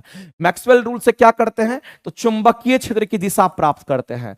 अगर आपको चुंबकीय क्षेत्र की दिशा प्राप्त करनी है, अगर आपको चुंबकीय क्षेत्र की दिशा प्राप्त करनी है, तो आप मैक्सवेल रूल को यूज कीजिए। और मेरे भाई आप ध्यान रखना कि मैक्सवेल रूल को हम लोग क्या कहते हैं? दाहिने हाथ का नियम कहते हैं। सिंपल याद रखना। इसको हम लोग क्या पढ़ते हैं? तो ये हमारा दाहिने हाथ का जो नियम होता है, उसी को हम लोग मैक्सवेल रूल कहते हैं। और भी नाम इसके हैं मेरे भाई, इसको हम लोग कॉर्क स्क्रू रूल के नाम से भी जानते हैं। इसको हम लोग क्या बोलेंगे? तो कॉर्क स्क्रू रूल के नाम से भी इसको हम लोग जानते हैं। ये हमारा होता है। अब क्या करना है मेरे भाई? तो जो मैक्सवेल रूल होता है, उसके लिए कंडीशंस, ये चीज याद रखना, ये एग्जाम में पूछता है। तो मैक्सवेल रूल में हम दाहिने हाथ को यूज करेंगे। दाहिना हाथ हमारा ये, तीनों उंगली लेंगे, और तीनों उंगली में अगर देखें तो करंट के डायरेक्शन में ऐसे रखेंगे, ये ऐसे रखेंगे। करंट का डायरेक्शन हमारा ऊपर हो। सॉरी, मैक्सवेल रूल में दाहिना हाथ लीजिए, तीनों उंगली मत लीजिए, वो फ्लेमिंग के लिए यूज होता है ये तीनों उंगली। मैक्सवेल रूल में ये ऐसा यूज होता है, और दायां हाथ में ऐसा यूज होता है। ये जो आपका ये वाला चारों उंगली होता है, इसको 4 फिंगर कहते हैं, और ये 4 फिंगर चुंबकीय क्षेत्र की दिशा होती है, और ये हमारा करंट का डायरेक्शन होता है। ऐसे रखते हैं तार के ऊपर। तो मेरे भाई अगर ये करंट हमारा ऊपर की तरफ फ्लो कर रहा है, तो चुंबकीय क्षेत्र की दिशा हमारा क्या होगा? करंट पर लंबवत होता है, 90 डिग्री पर होगा, और ऐसे वो घूमता है, ऐसे वृत्त का निर्माण करेगा। ऐसे हमारा ये करंट जा रहा है, और वृत्त जो बनेगा ऐसा बनता है। अगर ज्यादा करंट पास करेगा तो ज्यादा बड़ा वृत्त बनता है, अगर कम करंट पास करेगा तो छोटा बड़ा वृत्त बनता है, लेकिन वृत्त का निर्माण करता है। तो मेरे भाई ये मैक्सवेल रूल से हमारा पता चलता है। अब यहां पर हम लोग देखते हैं कि चुंबकीय बल रेखा केंद्र में चालक युक्त हमारा वृत्त का निर्माण करती है। बिल्कुल सही बात है मेरे भाई, यहां पर वृत्त का निर्माण कर रहा है। ये हमारा चुंबकीय बल रेखा क्या करता है? हमारा यहां पर वृत्त का निर्माण करेगा, जैसे ये हमारा सही है। अगला ध्यान रखना कि चुंबकीय क्षेत्र की दिशा प्राप्त करने के लिए हमने आपको बोला मेरे भाई कि चुंबकीय क्षेत्र की दिशा को प्राप्त करना, दिशा को प्राप्त करने के लिए आप मैक्सवेल रूल का इस्तेमाल करें, इसको दाहिने हाथ का नियम कहते हैं।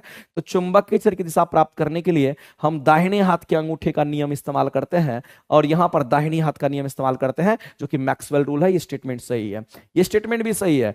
अगला कहता है कि जैसे जैसे हम चालक से दूर जाते हैं, ये मेरे भाई तार जो हमारा चालक है, कहता है जैसे जैसे उससे दूर जाते हैं तब कहता चुंबकीय क्षेत्र की जो प्रबलता है वो बढ़ती है। नहीं, जितना दूर जाएंगे उतना प्रबलता कम होगा, जितना नजदीक जाएंगे उतना प्रबलता बढ़ता है। तो आप मेरे भाई इस बात को ध्यान रखना है, ये स्टेटमेंट जो हमारा लिखा हुआ है प्रबलता बढ़ती वाला जो स्टेटमेंट है ये गलत है। और आपको ध्यान रखना इसमें से बोला क्या है, कौन सा सही है। ये सही था, ये आपका गलत हो गया, ये आपका सही है। तो पहला और तीसरा सही है, तब तो आंसर क्या करेंगे मेरे भाई, ऑप्शन नंबर सी के साथ जाइएगा और ऑप्शन नंबर सी आपका राइट हो जाएगा। ध्यान रखेंगे।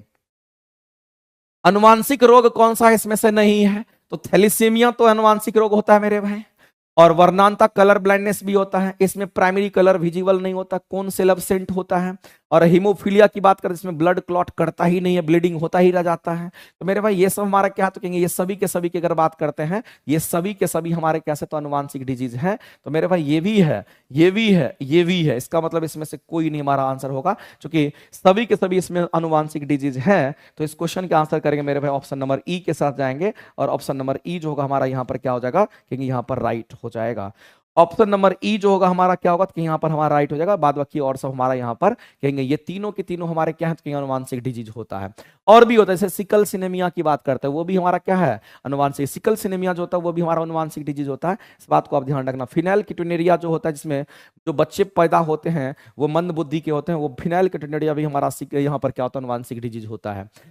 आगे चलते मेरे भाई, विद्युत अवघटनी की बात करें, इसमें मेरे भाई एक ट्रिक है इस क्वेश्चन में। कहता है कौन सा विद्युत अवघटनी अभिक्रिया का एक प्रमुख बोला गया, इसको फोकस कीजिए आप।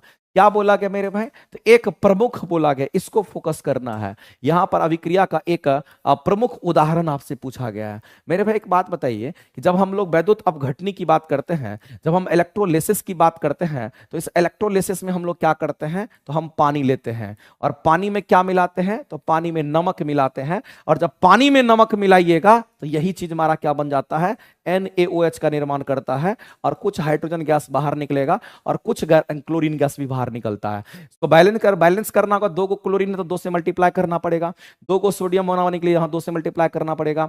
अब देखिए 4 हाइड्रोजन यानी 2 हाइड्रोजन हमारा यहाँ पर 4 हाइड्रोजन, यहाँ पर हमारा 2 से मल्टीप्लाई यहाँ भी करना पड़ेगा।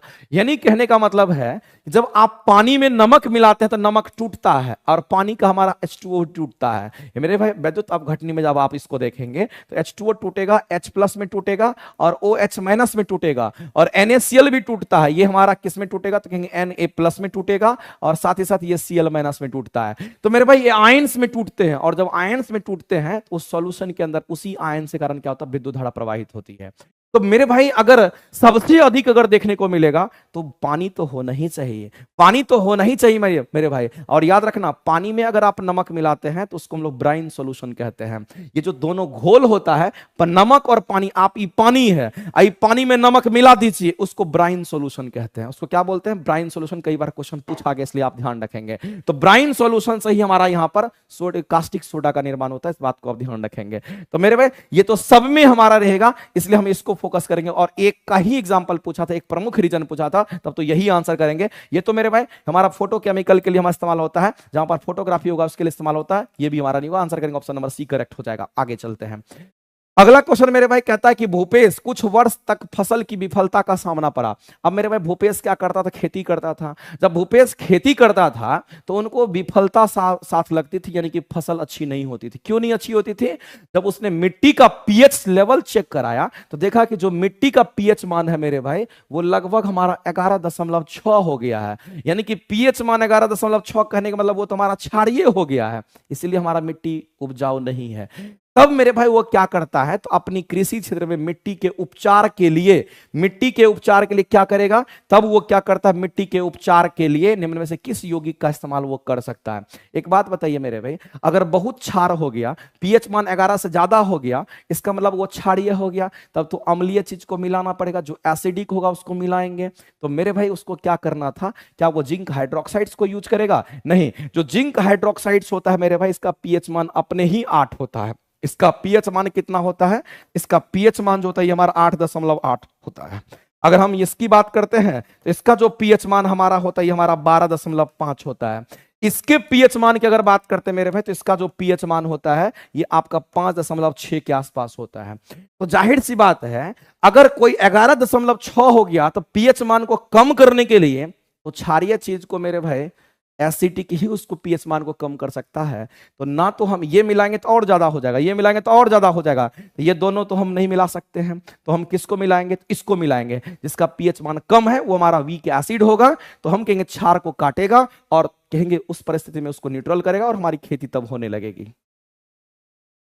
आगे मेरे भाई ये सारथी बैच आप देख रहे होंगे, बीपीएससी शिक्षक भर्ती 6 to 8, 9, 10, 11, 12, 1 to 5, ये सब के लिए मेरे भाई कॉमन पेपर के रूप में विकास सर के द्वारा दिया गया है।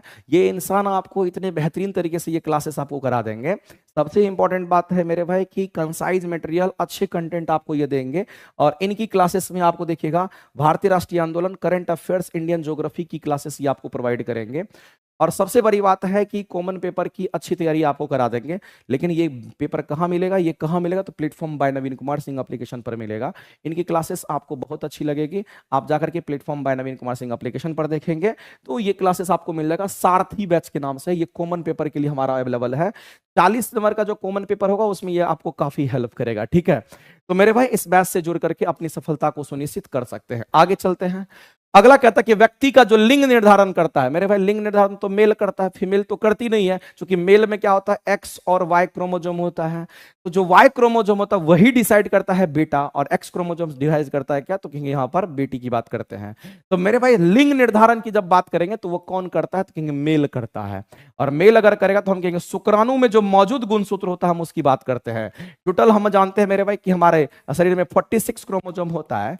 46 में हम लोग जानते हैं कि 23 क्रोमोजोम हमारा मेल का होता है, 23 हमारा मेल का होगा, और 23 क्रोमोजोम होगा हमारा किसका होगा, तो कहीं यहां पर फीमेल का होता है। 23 में अगर आप देखिएगा तो 22 प्लस हमारा यहां पर एक्स वाई होता है, और यहां पर जाकर देखिएगा तो हम कहेंगे यहां पर 22 प्लस में हमारा क्या होगा, तो कहेंगे यहां पर हमारा एक्स एक्स का हमारा होता है, ठीक है। तो मेरे भाई इसी में ना एक्स वाई होता है, और ये जो एक्स वाई और एक्स एक्स होता है मेरे भाई, ये हमारा यहां पर हम कहेंगे ये सेक्स क्रोमोजोम कहलाता है। इसी को हम लोग कहते हैं कि ये हमारा सेक्स क्रोमोजोम कहलाता है। इस बात को आप ध्यान रखेंगे। और जो सेक्स क्रोमोजोम होता है यही लिंग निर्धारण, ये सेक्स क्रोमोजोम हमारा होता है, इस बात को ध्यान रखेंगे। लेकिन अगर लिंग निर्धारण की बात आती है तो मेल करता है, पिता करता है, यानी मेरे उसके शुक्राणु में एक्स वाई क्रोमोजोम होता है, यही बेटा बेटी को डिसाइड करता है। तो आप कहेंगे शुक्राणु में मौजूद गुणसूत्र यानी कि मेल में ही होगा, ये नहीं होगा, ये नहीं होगा, डिम्ड भी दे दिया इसलिए ये नहीं होगा आंसर। आगे चलते हैं। गोलीय दर्पण के वक्रता केंद्र के संदर्भ में आपको बताना है मेरे भाई, वक्रता केंद्र यानी गोलीय दर्पण का। गोलीय दर्पण कोई भी आप ले लीजिए, मान लेते कि ये हमारा गोलीय दर्पण है, अवतल दर्पण के रूप में हमारा एक गोलीय दर्पण है। इसके बीचों बीच एक रेखा पास करती है, लेकिन याद रखना मेरे भाई ये काल्पनिक रेखा होता है। गोलीय दर्पण के बीचों बीच जो रेखा पास करती है वो काल्पनिक नेचर का होता है, और इसको हम मुख्य अक्ष कहते हैं, या इसी को हम प्रधान अक्ष भी कहते हैं। इसी को मुख्य अक्ष कह दीजिए, इसी को प्रधान अक्ष कह दीजिए। यहां पर हमारा पोल होगा, इधर हमारा सेंटर होगा, सेंटर और पोल के बीच में हमारा मुख्य फोकस होगा। अब मेरे पे चलो थोड़ा सा छोटा करते हैं, इसको थोड़ा छोटा करके दिखाते हैं ताकि मेरे पे एनालाइज करने में हमें आसानी हो जाएगी। हम इसको यहां सेंटर से दिखाते हैं, ये सेंटर है और यहां पर इसके बीच में फोकस होता है।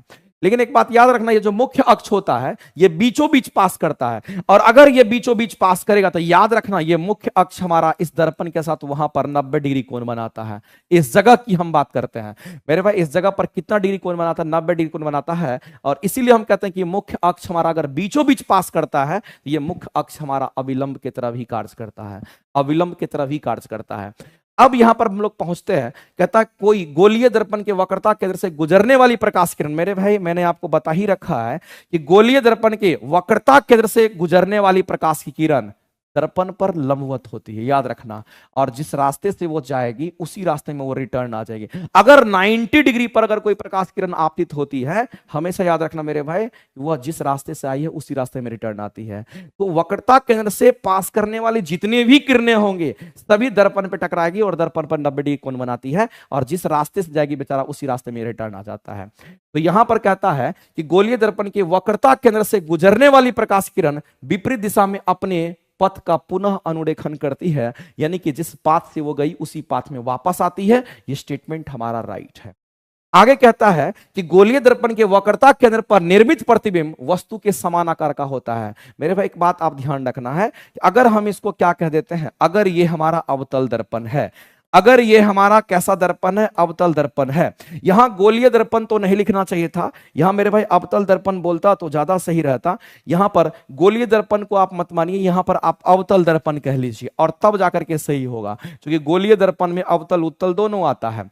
लेकिन मेरे भाई इस बात को आप समझिएगा, यहां गोलीय दर्पण हम लोग करेंगे, अवतल दर्पण नहीं करेंगे। इस गोलीय दर्पण को आप अवतल दर्पण कीजिए, ज्यादा सही रहेगा। मेरे भाई गोलीय दर्पण, इसका कहने का सेंस अवतल दर्पण, इस बात को ध्यान रखेंगे।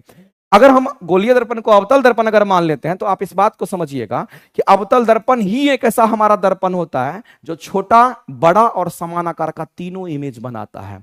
लेकिन छोटा बनाएगा जब दर्पण से जब दूर रहेगा वस्तु तो छोटा इमेज। एक ही एक ऐसा जगह होता है मेरे भाई, एक ही जगह ऐसा होता है, अगर वक्रता केंद्र पर रखेंगे तो प्रतिबिंब भी यहीं पर बनेगा, उल्टा बनेगा, समान आकार का बनेगा। जितना बड़ा वस्तु है उतने बड़ा प्रतिबिंब बनेगा, समान आकार का बनेगा, उल्टा बनेगा, उल्टा होगा तो वास्तविक होगा। तो मेरे भाई इस बात को ध्यान रखना है, यही वो जगह है जो समान आकार का प्रतिबिंब देता है। वक्रता केंद्र की हम बात करते हैं, वक्रता केंद्र की बात करते हैं, ये किस में होगा तो अवतल में होगा। तो मेरे भाई अवतल दर्पण यहां लिखते तो हमारा इस क्वेश्चन के लिए वक्रता केंद्र पर निर्मित प्रतिबिंब हमारा वस्तु के समान आकार का होगा, तब ये स्टेटमेंट हमारे क्या होते पूर्णतः हमारा डिफाइंड होता, तब हम कहते हैं ये स्टेटमेंट हमारा करेक्ट है। मान लीजिए इसको थोड़ा देर के लिए आप गोलीय दर्पण को वक्रता केंद्र मान के चलिए, गोलीय दर्पण को वक्रता केंद्र, चूंकि गोलीय दर्पण में वक्रता केंद्र हमारा गोलीय दर्पण हमारा उत्तल और अवतल दोनों आता, तब कहना गलत हो जाएगा।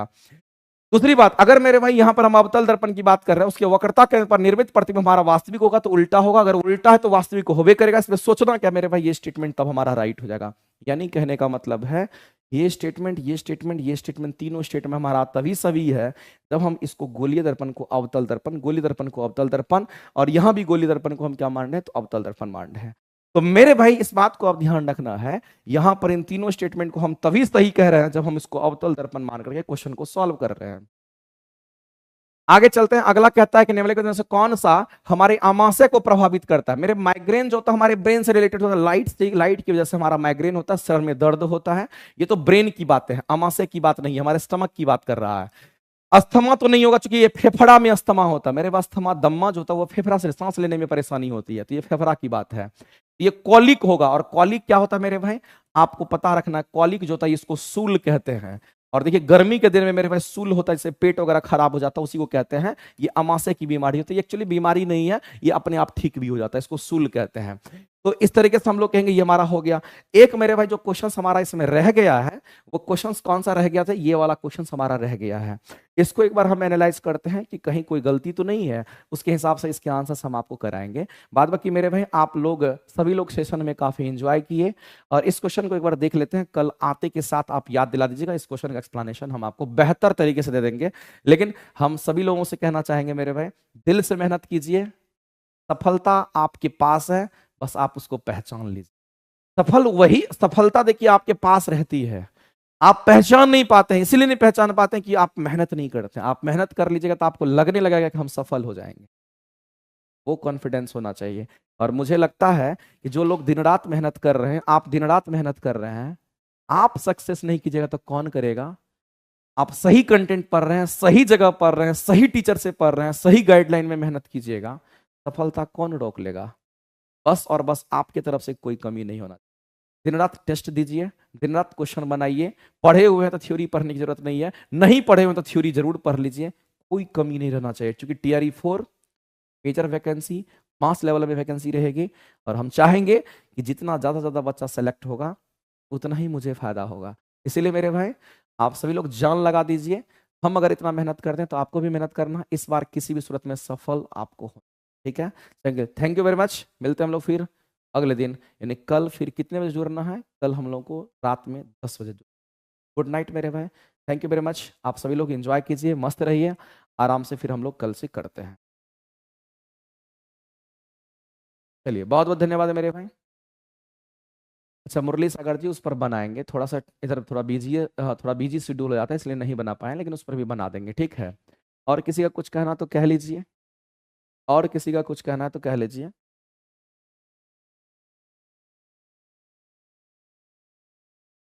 इंजेक्शन बैच में लाइव अभी मिल रहा है, लाइव प्लस रिकॉर्डेड नहीं है। इंजेक्शन बैच में कंप्लीट लाइव है, कंप्लीट लाइव क्लासेस उसमें है।